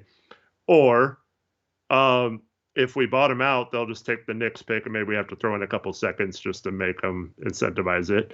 But from what I've heard, either scenario, we can easily get that pick back. But yeah, so I don't see it being a problem. But I mean, worst case scenario, you unprotect it if you're getting someone really good, right? So, and they would for sure 100% take an unprotected pick. So yeah, it's not hampering any trades. Yep. Everything lines up. Anyway, Tankathon time. Yep, there we go. So, you guys know the deal. 21 days until the draft lottery. I'm already scared. I am afraid. I'm going to be so nervous. Are you going to be more nervous this year, Eric?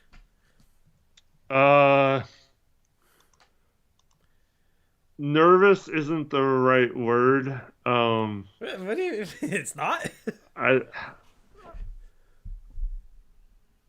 going to be, I don't know. I feel like I'm scared. I guess that's nervous, but yeah. Yeah. I mean, yeah. Yeah. Are you going to be more scared then? Yeah. Yeah, more scared this year, but also, like, I don't know. I mean, whatever happens. It's just, I'm kind of resigned to the fact that if we get the 7th pick, whatever. If we move up, yeah, we'll celebrate. But I mean, 3, 4, 6, 7. I feel like either way, it's getting traded, and who knows if there's a difference between those picks. Yeah. So I just obviously really want Wemby. So, well, we have a 10.5% chance of saving everything we've talked about tonight. We have a 10.5% chance of fixing it, basically, with one luck of the draw. I have like an 80% chance of being very disappointed, a 10% chance of being like, oh, okay, the 2 picks, all right, and like a 10% chance of being absolutely elated. So an 80% chance for disappointment sounds pretty decent odds for being a Blazer fan. You know, I'll take those odds, I guess. Anyway, let's simulate this thing and scroll up as we usually do. 14 New Orleans, 13 Toronto, 12 is OKC, 11 is Orlando via Chicago, 10 should be Dallas. Is Dallas. This is hard to scroll this slow enough. At 9 is Utah. At 8 is Indiana falling a spot, meaning that the Washington Wizards have moved up. So that's one team moved up. Now we get into danger territory. So it should be territory. Orlando here at 7. Yep, and then it's us up next. So we'll see. At 7 is Orlando. Okay. And at 6 is the Charlotte Hornets. Woo! So Portland has moved into the top 4. With Washington. At 5 is the Detroit Pistons. So it's us, Spurs, Rockets, and Wizards. Yep. At 4, the Portland Trail Blazers. Buzzkill. At 3, I still think it's good. is the Washington Wizards. At 2 is San Antonio, and at 1 is Houston. She's telling me that whole commercial break. We're in the top 4, guys. Oh my goodness, we're in the top 4. We're in the top 4, and then we come up 4th. I mean, yeah, it's disappointing, but it's still I'm better crying than 7th. into my pillow for 5 nights in a row after that. Okay. I'm not. I'd be happy moving up. I'll cry into my manta mask for 5 nights in a row. Anyway.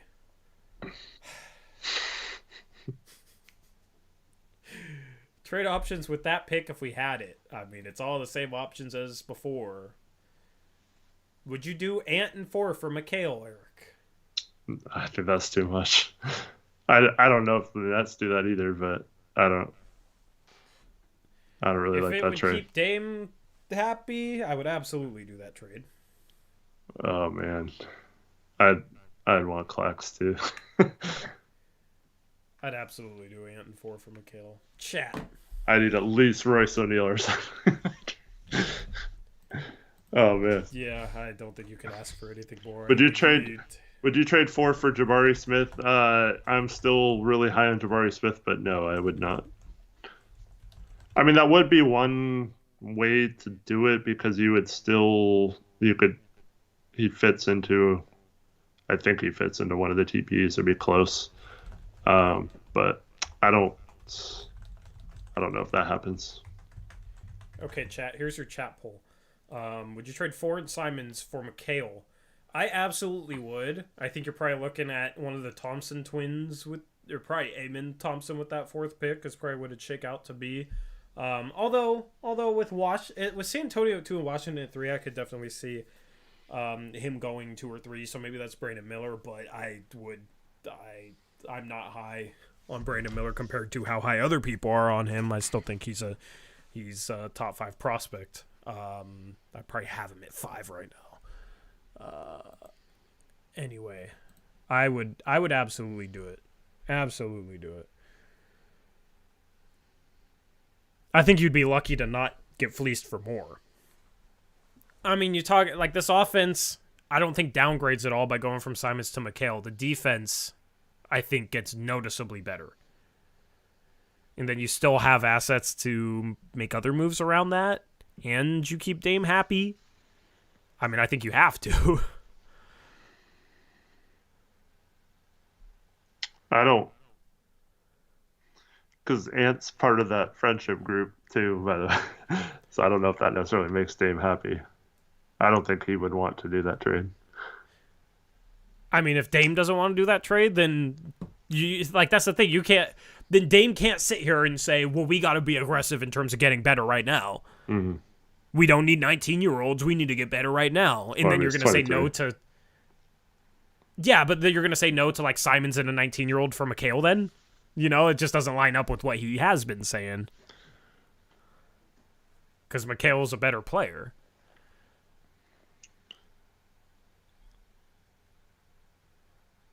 So, like, you know what I mean? It just doesn't line up with what Dame has said. That's the type of thing that Dame supposedly should want just based off his own words. So, I mean, like, I'm taking that and I'm going to Dame. Dame, do you want to do this? If he says yes and it's on the table, you absolutely, I think, have to do it. Right? I mean, if he says yes, sure, but I don't know. I think he would recognize that that's too much, like the Sharp trade last year. Yeah, I mean, I think you get noticeably better defensively with assets left over to try and get that defense to top 10. You get that defense to top 10, maybe if it's even like average, you might have a chance of contending. So I don't think Ant's the end-all, be-all for all our defensive problems like other people act like. I think people underrate him a little bit defensively. I think people are too hard on him defensively. But yeah, I absolutely think you have to do it, in my opinion. So Simons for OG straight up. I'm not a big fan of that. Would you rather do Simons straight up for OG or Simons and 4 for McHale, Eric? Given OG's contract situation, injury history. I would not do either of those trades, but I if you had guess McHale. Okay. If you had to pick one. Anyway, at what point would you do the trade? If it's the 6th pick, would you do it? No, I don't like giving up two. I don't like giving up both for anyone. So then what do you... I would. Yeah, I don't think I'm doing it. Maybe if we fall to 8th, I don't know, 7th or 8th. So what? Okay, so realistically, what do you want to happen? Well, I don't think Mikhail's realistic, so. I mean, I don't think he's realistic either, but... So realistically, like we've been talking this whole show, we're screwed. Yeah, we're screwed. No, I think realistically, we heard Cronin mention this, and that's you got Sharp and Grant last year. Now you have to double that. So I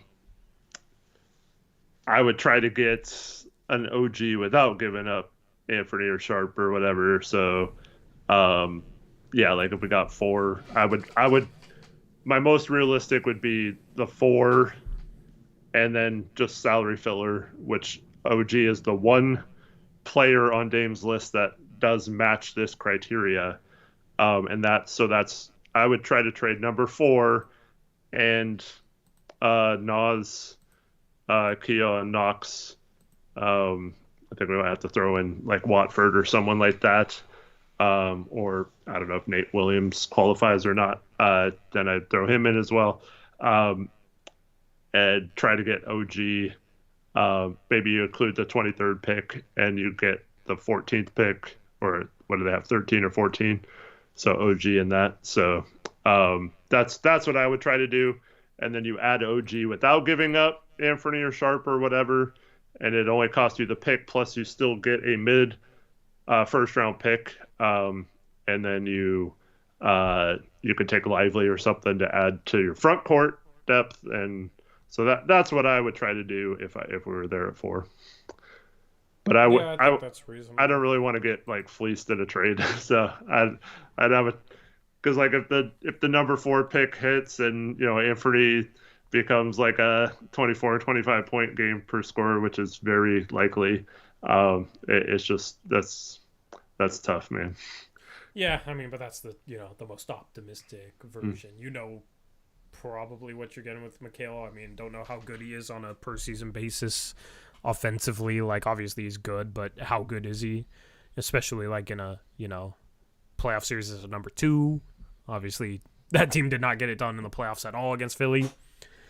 So, there's still some speculation taking that trade. It's just at some point, this team is going to have to probably take a risk giving up some speculative value that might end up being better if everything pans out for something that, is right now, which would be that Mikhail trade. That 4th pick, Amen Thompson could end up being really good. But in order to get better now, you probably have to give up some of that future upside for present value. So OG makes some sense for sure.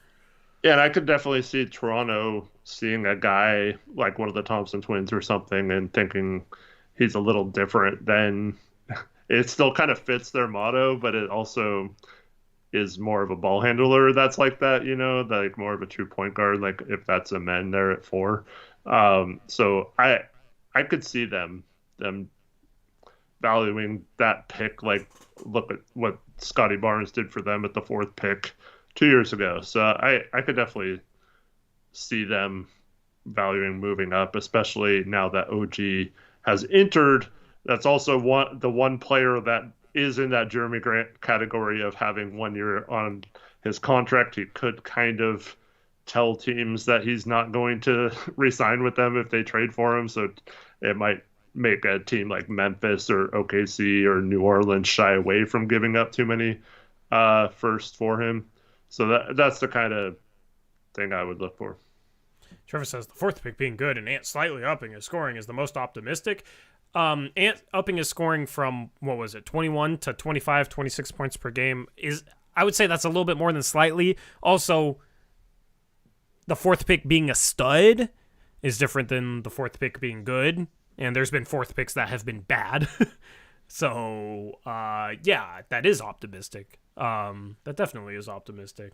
I'm not saying that can't happen or that's extremely unlikely or anything, but it is optimistic. Mm-hmm. So. Well, once again, too, if OG is the target, or if we get OG, Jody's got to be willing to pay him in a year. So that goes back to that conversation we had a couple weeks ago where you said you can't trade for OG if you're not going to pay him, right? just like Jeremy. Yeah.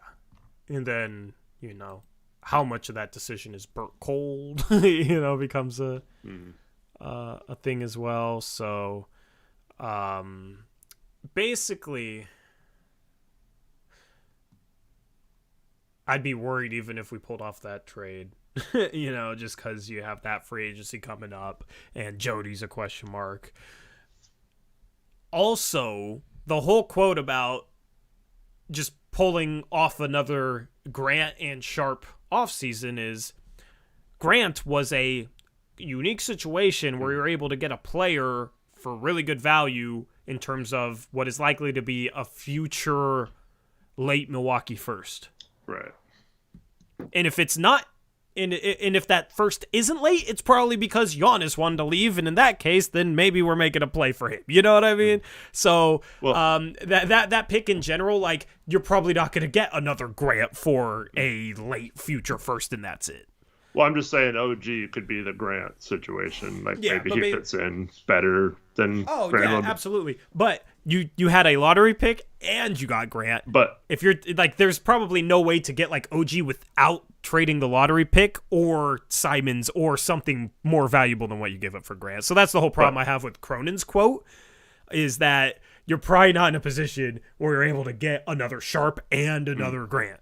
Well, I mean, getting the 13th pick in that trade, like I said, somehow would be close, but also Masai Ujiri and Joe Cronin.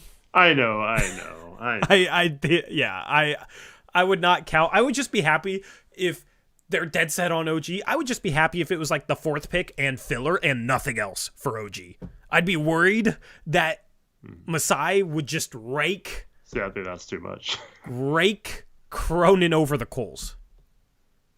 Is it too much? Probably, but with Dame saying the stuff he's saying and Cronin being Cronin and Masai Ujiri being Masai Ujiri, like, that would be my expectation. I can't sit here and expect anything better than that, I mean, I can hope for sure, I'd love if they were able to trade up in the first round, but I could just see Masai Ujiri sitting here like, we know you're desperate because Dame's frustrated and Dame wants OG, and if you botch an OG trade because you weren't able to trade up from 23 to 14, that'll piss off your star player, so we're not going to do it. And, I mean, then what does Cronin say? My thing is, though, I mean, they're also in a very tough situation. So if Cronin gets a team with no leverage to leverage us because we have no leverage, then he's not good at his job either, because they're in a situation where they could lose OG for nothing too. Yeah, but there'll be a lot of teams that want him, though, right? Yeah, of course. So that's the problem. But there would also be a lot of teams that would want the number 4 pick if it was available too. So, and like I said, they have a history of identifying a player that they really like and not being afraid to take him over, like a Jalen Suggs or whatever that year when they needed guard help. And so yeah, I do see them. I don't know. I think Ujiri has kind of put himself in a tough spot here. And so I would hope that. And so we have this IZJ's guy in chat who's obviously a Raptors fan, but he says the Raptors really want Sharp because he's Canadian and way more likely to stay long term because everyone hates Canada for some reason. Okay, my man, I've seen you've been popping off this entire stream. You obviously want Sharp. I got news for you. Go blame Ujiri then. He could have had Sharp and Hart for OG last year at the draft, and that dumbass requested more. He was not happy. He said he would not do it unless we added another first round pick on top of Sharp and Hart. So if you want to blame anyone or come in here and tell us we're idiots and all that kind of stuff, you need to go recognize that your own GM messed up, because he could have had Sharp on that team this year. And just think how much better you guys as Raptors, you're probably in the playoffs right now, and you're probably raving about your future with Sharp as the two guard, the next Vince Carter there, and everyone in Toronto and Canada is super excited, and it's all Ujiri's fault for demanding more than Sharp and Hart. See, Eric, but that's why I cannot be optimistic with those two teams dealing. Because if he was asking with Sharp ended up being on the board with 7, maybe he thought Sharp would be gone by then. But regardless, it was definitely possible. It happened. He was asking for Hart plus 7 plus a first. I feel like if you're talking about like 4 and filler, he's also going to ask for a first, and I just don't see Cronin being able to talk him down to getting off that first and then also trading down later on in the first round. 7 is different than 4, first of all. Definitely. And then also OG has gone now from 2 years at that time of the trade on a really good contract to now the Jeremy Grant situation where it's 1 year of value and then you're going to have to pay him a bag. So that makes Ujiri lose a lot of leverage, and I don't get why he didn't trade him at the trade deadline. But also Josh Hart was included in that deal too, and he's pretty dang good. So that offsets it the other way. Man, in that kind of deal, like Josh Hart was just the salary filler, because they could have done it without the salary technically when they were talking about the trade until the Jeremy Grant trade became official. But when we used the leverage we had with Jeremy, that made that impossible, and Hart was pretty much the only contract we had that matched. So it's once again the same situation we had last year. It could have been any number of players if we had an expiring contract, or if we used Eric Bledsoe's contract, for example. But unfortunately, we couldn't have done that once we made the decision we weren't going to be a tax team. Yeah. I still think if you get the 4th, yeah. I mean, that's... I mean, they'd have to really Cronin. Like a Thompson point or whatever. yeah. I don't trust Cronin to negotiate it to that point. Mm-hmm. If I had more faith in Cronin, then I could be on board with that. But I mean, I don't. Do you trust Cronin to negotiate it there? I don't trust Cronin to do anything, man. Exactly. So, so that's where I'm at. That's where it'd be like, okay, if we trade 4 for OG, 4 and Nas and Keon, salary filler for OG, and don't have to give up anything extra, that's where I'm happy, right? It's because I have you're Cronin has set a low standard. Pick for OG. It's Joe Cronin. I know, but Dame is getting impatient. Like, this is where it's like that coming out of that offseason to be like, oh, okay, well, Dame's happy and we got a 3-and-D guy who can actually play defense and has some size of the small forward position, and we still kept Sharp and Ant. Like, I could absolutely feel okay after that offseason compared to where my expectations are and compared to how bad it could potentially be. Mm-hmm. Right? Like it would be like it wouldn't be like oh, we killed this offseason. It would be like a like a little bit of a sigh of relief that it wasn't worse. Yeah. Yeah, I agree, Sam. I would trust Cronin to stay under the tax because he's shown the ability to do that. He should have been an accountant instead of a GM. He's better at that, but yeah. Anyway. But then, yeah, once again, if we had Wiseman, we could just trade Wiseman and like Keon or something for OG and number 4, and then we're. Yeah, I mean, for like it's what? It's Nas, it's Keon, it's Knox. I don't really care about Keon or Knox, so like, and Nas, I don't really care about. Like, I'm not in regards to OG. That's like, it's more problematic not having a Wiseman salary or another salary with like McHale, obviously, because he makes a bit more, and it becomes difficult to make things match. With OG, it's a lot easier in terms of just matching him with guys that I don't really care to have on the team next year. Yeah. So, as far as Little goes, I will have his player review next, I think.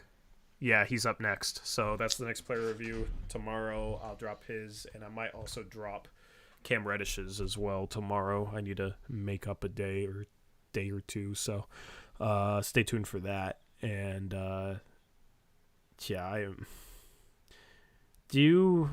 is there any part of you that wants Nas back next year? I mean, if we make good moves and he's back, I won't be mad, but I think it's pretty clear we're going to need to include him in a trade for salary filler, and I think we're gonna have to. I don't know. I feel like it's best for both the Blazers and for Nas personally just to get a fresh start somewhere. It's just, as much as I like Nas, I don't know if it's gonna happen for him here in Portland. Yep. I don't think you can have Nas as a part of the rotation next year. You can't do it with Keon, can't do it with Drew Eubanks, can't do it with Trending, can't do it with Jabari, can't do it with Justice Winslow. I mean, this team has to figure out how to improve the bench. Even if they get an OG guy, they got to figure out how to shore up the bench still. So, if you had an additional first, then maybe you could go get a Finney Smith somehow. The problem is how do you match his salary? Because that's the problem where, like, it doesn't become problematic not having that additional salary in terms of trading for OG, but after you trade for OG, how do you make a trade for a Dorian Finney-Smith then? If you've already traded Nas and Keon and Knox or whatever. You have no salary. Maybe you could use the MLE, but at that point, you're probably getting into the tax, so you probably wouldn't have the mid-level exception to use as a trade exception. Under the new CBA, that's a new rule, if anyone's confused what we're talking about. Yeah. So... yeah, Grant. Then also you can't sign anyone with that, so it's like you probably still have other spots to fill. How do you fill the backup center spot? So that's kind of the problem without having an additional salary. Go ahead. Someone asked what we think. Is Grant going to get a max? It's not quite a max. It'll be like, I think it's going to be around 5 years, $150 million. Yeah. Which will average about $30 million a season. I don't know if they'll just make it a flat number or if they'll try to make it as little as possible with giving the raises, so the last year is a lot, and maybe try to stay out of the tax this year. That's probably what it'd be. Yeah. I mean, this organization, and if they have to sell in the next, couple of years, then they're not going to worry about what he's making 4 years down the line. Well, for everyone who says he's not worth that, or he's only worth $25 million a season, he literally has an offer that he can sign between now and June 30th for 4 years, $112 million, which is $28 million a season. Why would he not sign that, but then sign a 5-year, $125 million, where he's only making $13 million that fifth year, more than he can make that more if he just signs the 4-year deal. And then, so it makes no sense. It's going to have to, the bare minimum he's signing for this offseason is 5 years, $140 million. So if you get that, I guess that's the happiest you can get. The most reasonable you can get is 5 years, $140 million. But he just, his agency got bought out by Clutch, and he fully signed with them a couple weeks ago. He's not getting signed for less than 5 years, 150, in my opinion. Yeah, Grant is fine on that contract if you're a contender. Yeah. The only way we ever become a contender with Dame is if we have Jeremy Grant as a part of that, because we don't have the assets to lose him for nothing and then fill in that gap and all our other gaps to get to contention. And losing him pisses Dame off. Yeah, and losing him pisses Dame off. So if the plan is to ever try and win with Dame, you absolutely have to bring Jeremy Grant back, even if it's an overpay or whatever. So Grant's a part of the equation. Yeah. And once again, for the record, Tori and I were both against trading for Jeremy Grant. Well, we thought it would take, at least. Yeah. Well, I mean, just the fact that we would have to re-sign him or whatever, and all that stuff. So like this is us saying what it's going to take to re-sign him, because that's part of the equation of why we didn't necessarily want Jeremy Grant to be the guy we used our assets to get. And when we only got the Milwaukee asset, I guess it was the best we could have done with that pick, which is fine. But then you have to pay him that money. You can't let him walk for nothing. So this is what it was always going to take to re-sign him, short of him accepting that 4 years, 112. So, sure, he doesn't impact winning. If you want to say that, that's fair. But Blazers are stuck. They don't have a chance. They a choice. They have to keep him and hope they can keep adding to that. So they don't need him to be the second best player. Yeah. Exactly. So, I mean, you still have to hope that Ant truly ascends into being the second best player on a winning team, because I think he can be the second best player on a team. Just I'm not sure if that team is a winning team yet. If it has good enough defense, he can be, but that's kind of the question. Is become that guy? Gushers are good. Says Grant was actually pretty good. Yeah, I mean for half the season he was really good. Excellent, I'd say. He fell off pretty bad. Couldn't hit a three the last few months, but so it kind of balanced out to the norm. But is that a $30 million player? I don't think so personally, but I also think you have to.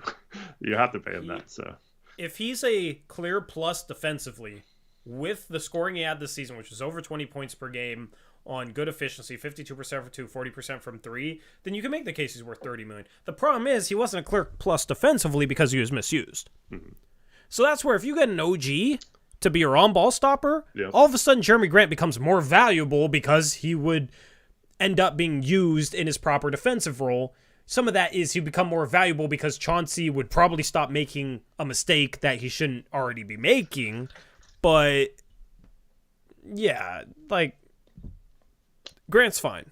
You just have to have the right collection of role players on a team with Grant.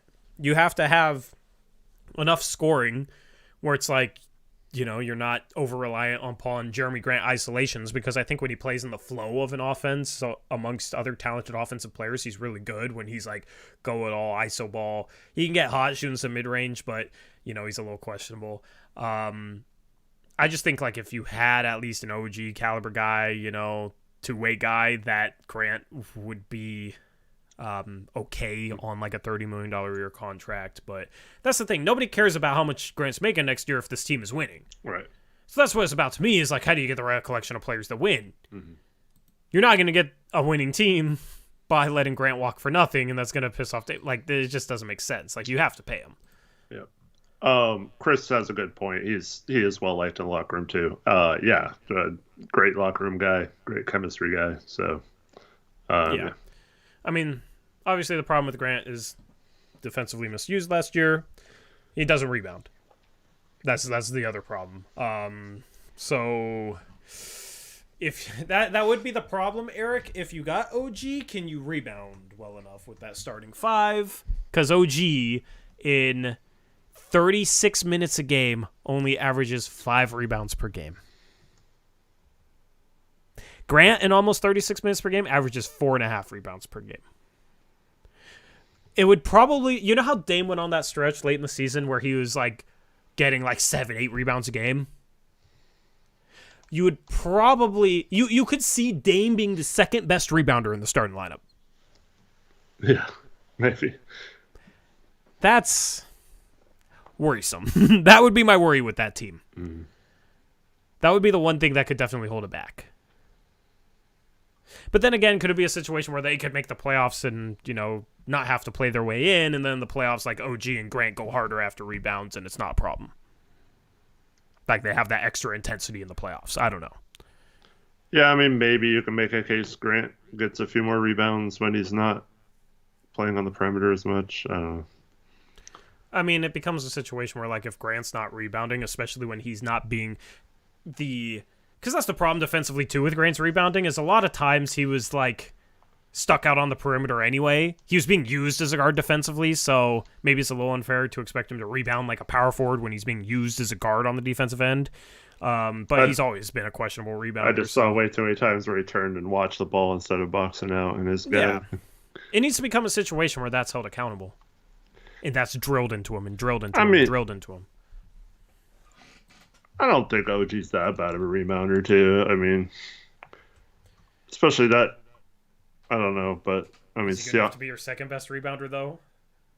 I don't know. It'd be interesting to see him on a different team. I wonder how the rebounding changed for Toronto, like post Yak and Pirtle trade. Like if they were a good rebounding team at the end of the season. Yeah. I mean, he's like a small forward. I don't know if like 5 rebounds a game is bad necessarily. He's not as big, but man. It's bad when your power forward rebounds like a wing. Mm-hmm.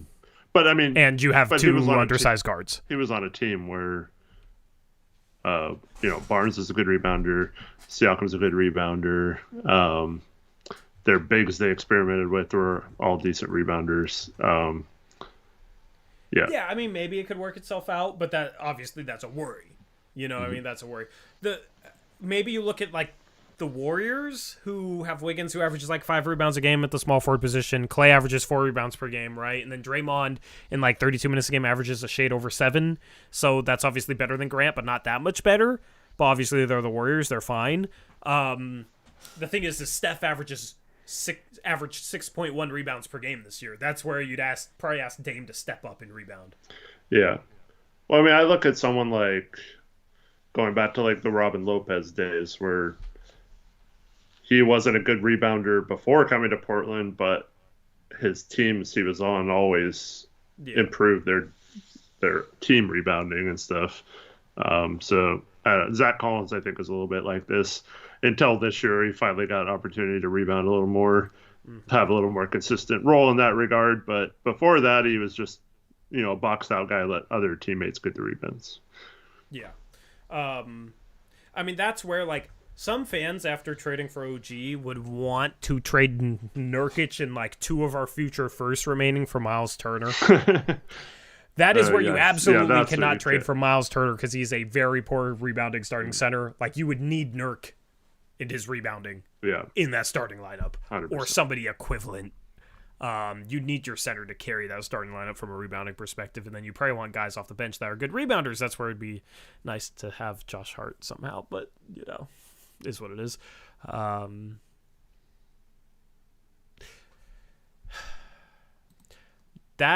mean, honestly, Eric, if we pulled off that trade, I'd be okay with it. 4 and filler for OG.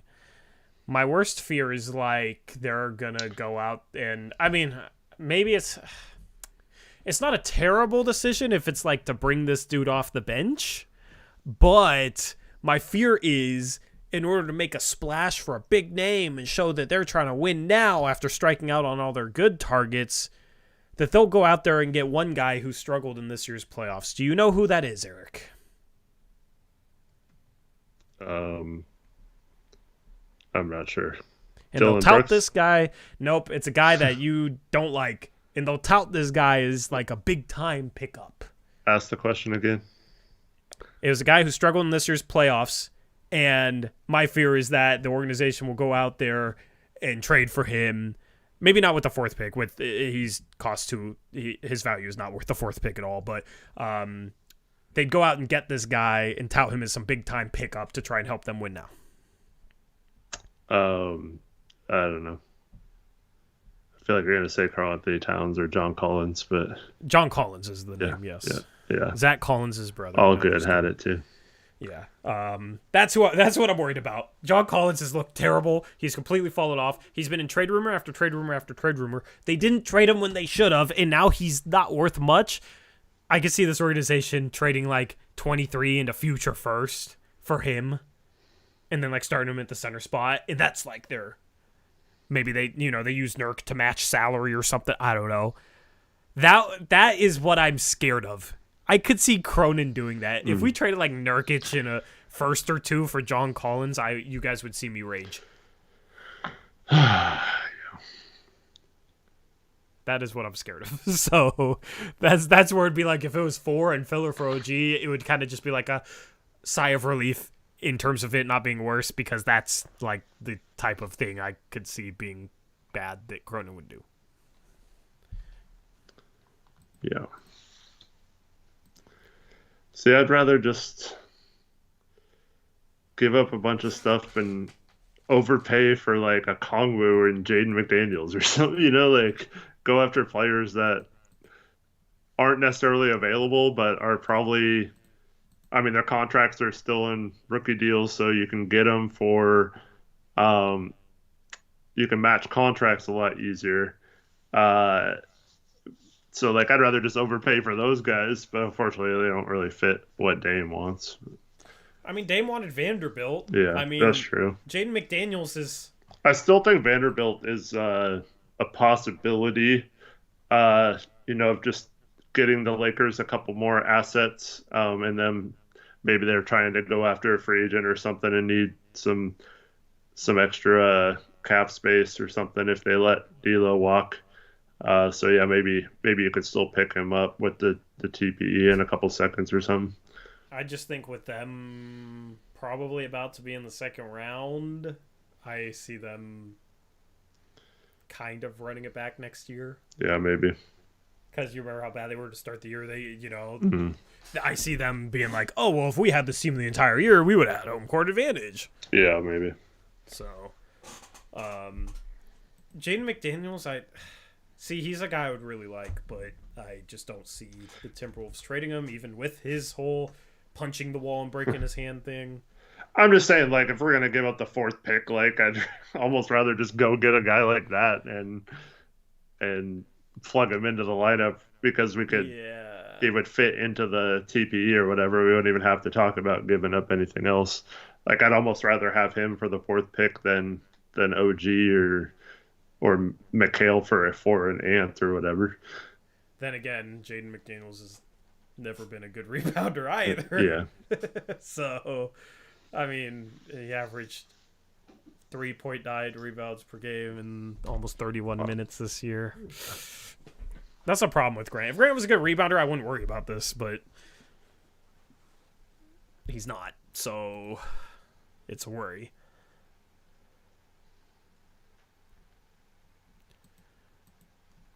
It's a worry. I mean, we probably could have found a way to have Jaden McDaniels in that draft. Should have taken the chance on him. Should have found a way to get a pick to draft him. He was drafted, 28th? Somewhere like 24, 28, yeah. 28th, yep. Yeah.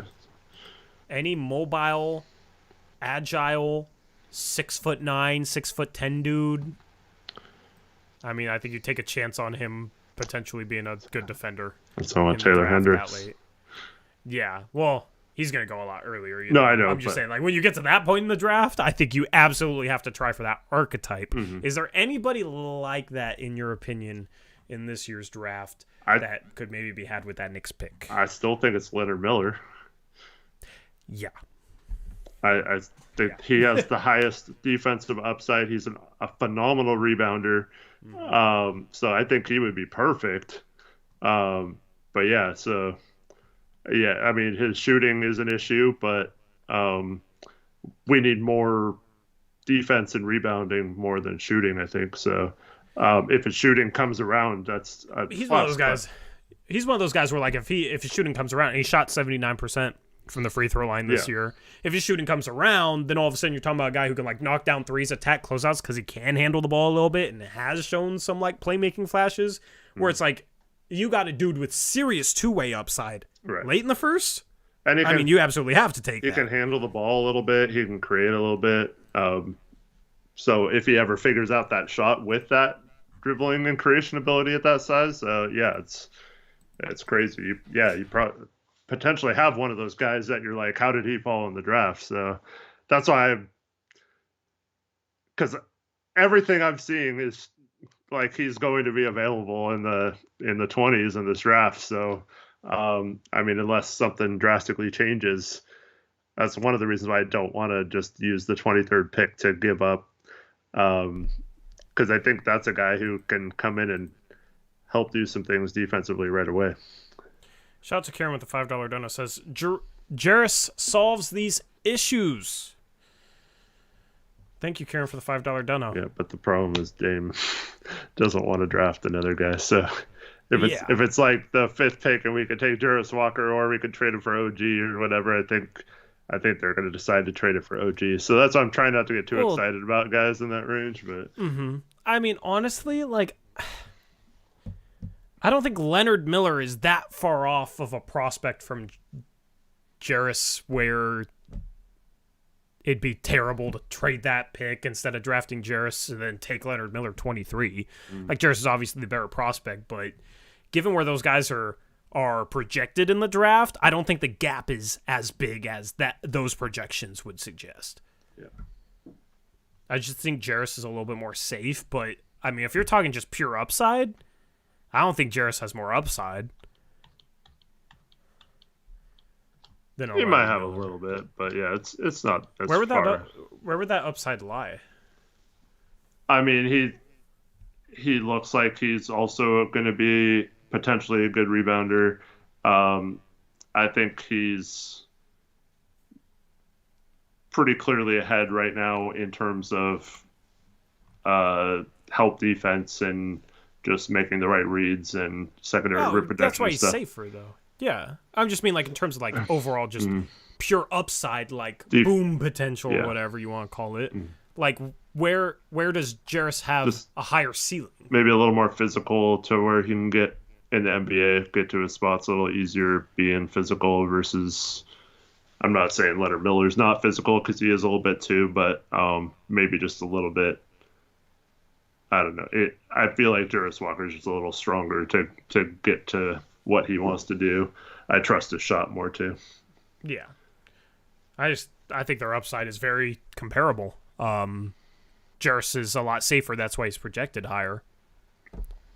But this organization needs to take risks and like hit on upside, so you know, if it came down to trading the 23rd pick for a mediocre role player or whatever, or an okay role player and taking Jarris at 6 or 7 compared to trading 6 or 7 for a better role player and taking Leonard Miller at 23 if he's there, I'd rather do the latter. Yeah. Because you're going to have to hit on upside and risk anyway. Like, let's just say you can have Jarris and Dorian Finney-Smith for 23. Or you could have Leonard Miller and I'll just say OG, I guess. So yeah, I'm taking OG and Leonard Miller. Yeah, absolutely. You keep Dame happier, you have more upside with the latter. Freaking find a way to get 13 too. You could have Lively and Miller. Oh, I mean that would be just a home run if you get Lively and Miller. That's like my ideal thing right now is because then, like I said, it keeps both parties happy because like Schmitz gets to still draft a couple players, and Dame's happy because he got OG, and you potentially find your backup center / in a year or two could be better than Nurk, so then he's expendable and you don't have to worry about having to replace the center. And then you have I think Miller and Lively would create like a great just like rim running / rebounding / just physical and just all out effort type front court, and then you add OG into that's my dream off season. Like, not necessarily realistic, but not getting a star player. Yeah. I am interested. Let's just bring up a random guy who declared for the draft. It was questionable if he returned for, I think it was a 5th-year COVID year. But Kobe Brown shot 45% from 3. He's 6'8", 250 pounds, physical, moves decent for that size. I don't know a ton about him defensively. What do you think of him as like a second-round sleeper? I feel like he's kind of a tweener. If he's in the second round, sure. But I do feel like he's kind of like outside of the 3-point shooting, he plays more like a big at times, but I don't think he's big enough to play a big in the NBA. I don't know. Yeah, I mean, for me, it would come down to Kane. I need to do more research on him Hmm. because Missouri was kind of brutal to watch this year. But He's a winning player. I think he's if old if too. he I think if he's he like can 22 or 23 or something. 23, but yeah, that's why I look at him. Like I tend to look at players of certain archetypes that tend to get slept on, and an archetype that tends to get slept on is like this type of player who's on draft day he's going to be 23 and a half, basically. 23.47 years old. Okay. Shoots 45% from three. They list him as a power forward at 6'8", but it's like, okay, if he can defend twos and threes and shoot the ball, then he's fine at one of those positions, right? So that's the type of potential role player I look at in terms of a sleeper, just because that's an archetype that tends to get slept on. I don't know what to make of him defensively because I haven't watched him enough. And also that's one of the guys where I'm watching his draft combine measurements, because if he's like 6'5", then not, 6'6", then probably not. But if he's like 6'7", with like a 7-foot wingspan, then you could see him as a small ball four and playing some three, especially with that weight. Like that's the type of guy I would look at. Yeah, they just. It's tough because Missouri used him a lot, like I said, as a big, so he wasn't really guarding the perimeter. I don't think that's his skill set necessarily. So I think he's more of an interior defender, and I think he's just going to be a little too small to be a good interior defender in the NBA. And I don't know if he's quite quick enough to be like a wing or perimeter defender. Yeah. I mean, that's where I'd have to see some tape on him, but. If you can get somebody in the second round that has a bankable skill, with him it would be 3-point shooting. Somebody in the second round that has a bankable skill and upside on the other side of the floor, that's generally pretty good. Obviously, every player in that range is going to come with some question marks, but that is what I'd look at in terms of second round picks. So yeah. Well, I mean, if we're trying to win now, like having some older players like that, that's what I think.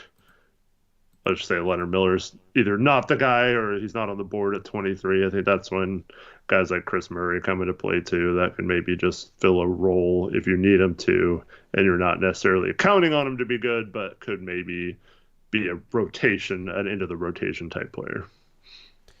It'll be interesting to see between Kobe Brown and Chris Murray who is the bigger player.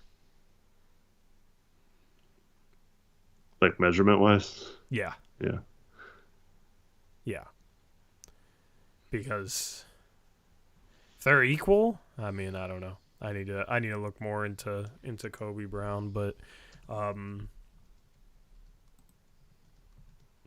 remember, do you remember the conversation I had this similar conversation about Desmond Bane, like about this time before his draft, and I was just looking at his like stat profile, and like I knew a little bit about him, but I hadn't watched him a ton because he played for TCU, and I was just like, how's this dude rated so low? How's he projected so low?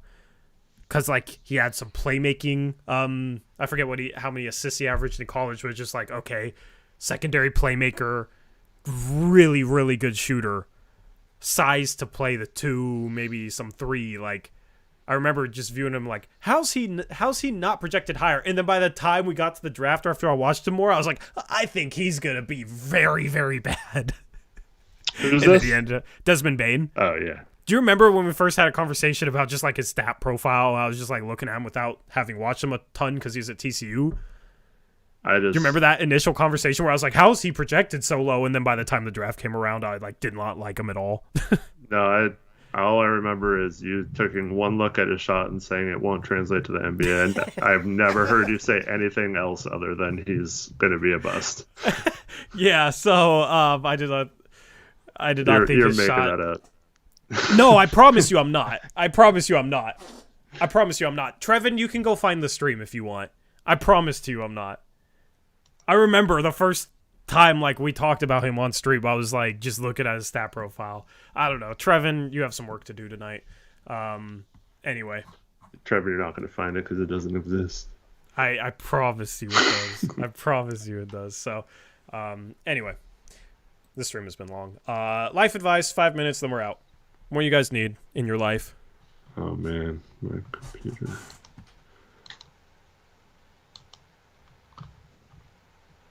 My computer not working. Is your computer broken? I don't know. You can hear me, obviously. I mean, we can hear you, yeah, and you're still moving. So, I mean, that's fine. If your computer's broken, but you're still animated and you're still present. Might not be able to read life advice questions. Somebody asked a question of, quote, cry if I got played? Which Okay. I need more context for that life advice question. AJ Poseidon says, I need happiness from the Blazers. Advice? We cannot help you with that one, man. AJ, you might need to join me on whatever Uprise we choose to move to next year.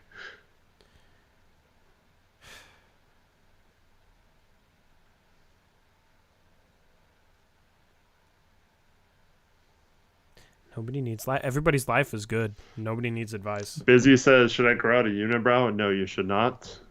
That's another way to make sure you're not a mod. No, just kidding. Shout out Mike Aldridge with $5 donut says, don't jinx us, Eric. Eamon Thompson for a Kongwu is not the trade we need. I didn't say trade for a Kongwu straight up. And then Murray had a dono earlier. I missed it. My dono feed is glitched out. It has the monkey with the wrench that says something went wrong with the hat on it.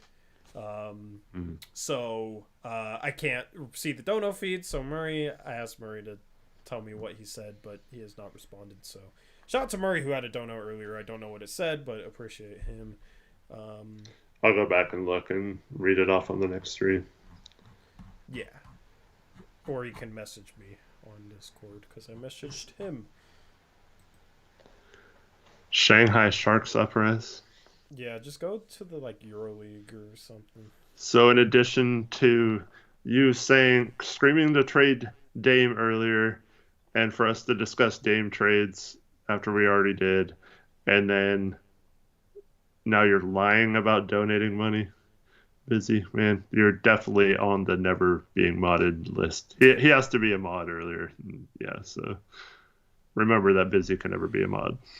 Busy, did you think that just asking would work? How many mods do you how many people do you see in here that aren't modded? Okay? Now think about it. How many people do you think have asked us to be mods? Hint, it's a lot of people. There's not a lot of mods in here, so I don't know why you would have thought it would have been that simple. Yeah, waiting for the Supersonics to get an expansion. Oh no, if the Blazers fumble the bag and I'm not a fan anymore, I will wait for Vegas to get an expansion team, and then I will whatever Vegas team becomes, I will start that for you, Tori. Vegas Uprise or whatever. Okay, I'll go to Seattle, I guess. Gamblers up. And I'll let Stephen Vaughn have this channel so he can just talk about how he doesn't like Anthony Simons because that'll be our new star instead of Dame. And how we should trade Anthony for Malik Monk. Dude, I can't. Oh, man. We need to record. We have him not recording in a while. I need to question him on that. AJ's coming with me to Gamblers Uprise or whatever.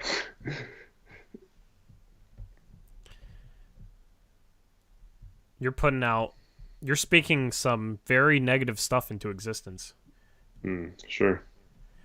Aravind, I talked about Giannis earlier, so scroll back and find the part where we were talking about him. It was maybe 30, 40 minutes in.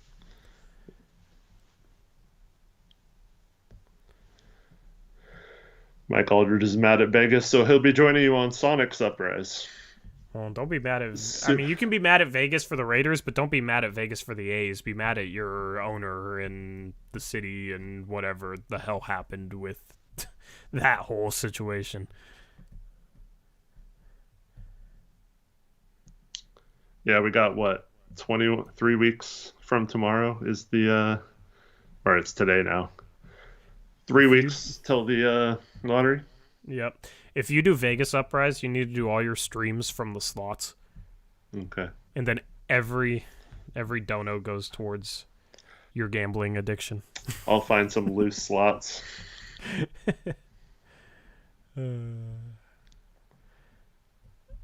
No life advice? Your guys' lives are all great, huh? I mean, I'm glad. I'm glad you guys are all doing great and don't need any life advice on anything. But I also like to play therapist for 5 minutes twice a week. An expansion team would be kind of fun.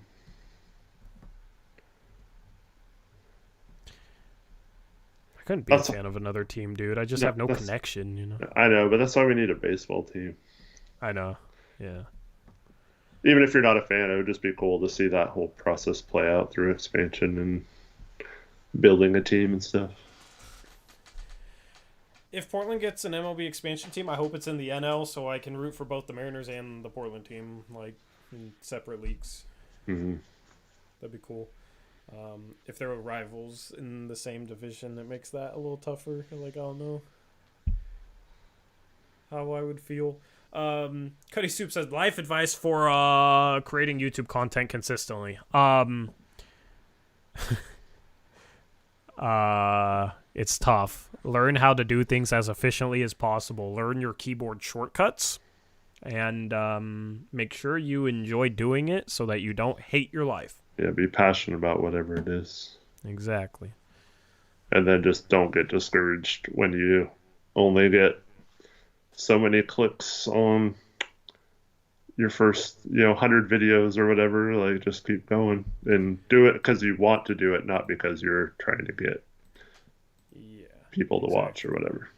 I've done over 1,000 live streams and videos in my YouTube career, and did a whole series preview on NBA Uprise for Knicks Cavs. Got 100 views, so even after 1,000, you can't be too discouraged about. Well, I mean, look at Gabe prior to meeting Torrey Jones. Look at him now. Did you see he had 46K on a watch party stream? That's crazy. 46K. Playoffs when you're actually winning this. I wonder what that's like, Torrey. I don't know. Yeah, and having KD on your team after trading for him? Yeah, amazing. That better be next year, okay? Like if we get Giannis or Wemby or anyone, I'll take anyone at this point. Yeah, that better be next year. I mean, seeing how successful Gabe's watch parties are, maybe I should leak you guys into a little secret plan for content next year. But I don't know. Should I, Eric? I mean, you always say that, so you know you're going to, so you might as well. I'm waiting on it, but Trevin's the only one who'll say no.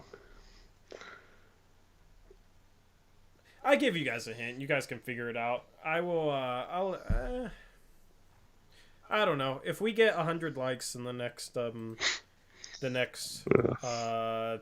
40 seconds, Eric, then I'll share a little bit. Not the whole thing, but a little bit. We only got 72 likes and 150 people in here. I gotta sell out for the likes, okay? I barely ask for likes. I don't ask for likes enough. Gabe hasn't been in here to ask for likes for us in a while. So if people he was in here earlier.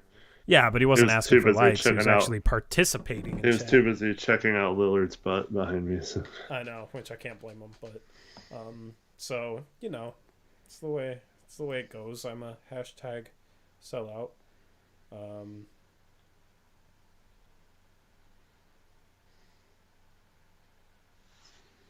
Dang, you guys are disappointed me not hitting that like button. You guys aren't going to get there. You're only at 82. Wow. Cool. No, that works for me. Everyone went to sleep, Tori. Yeah, we got like 100 of the people watching right now fell asleep with us on their TV. Anyway. I mean, I already gave you guys a hint, so you guys are fine. You guys are fine. We'll be doing more next season, let's just say that. And it might not necessarily be me and Eric. Okay? It might be a couple other people. So, jumping into this thing. Okay? There, that's all you get. Anyway, anything else, Eric? Oh, thanks everyone for watching. Hope you all have a good night. Hope to see you back on Thursday, and then check out Tori's player previews. Yep.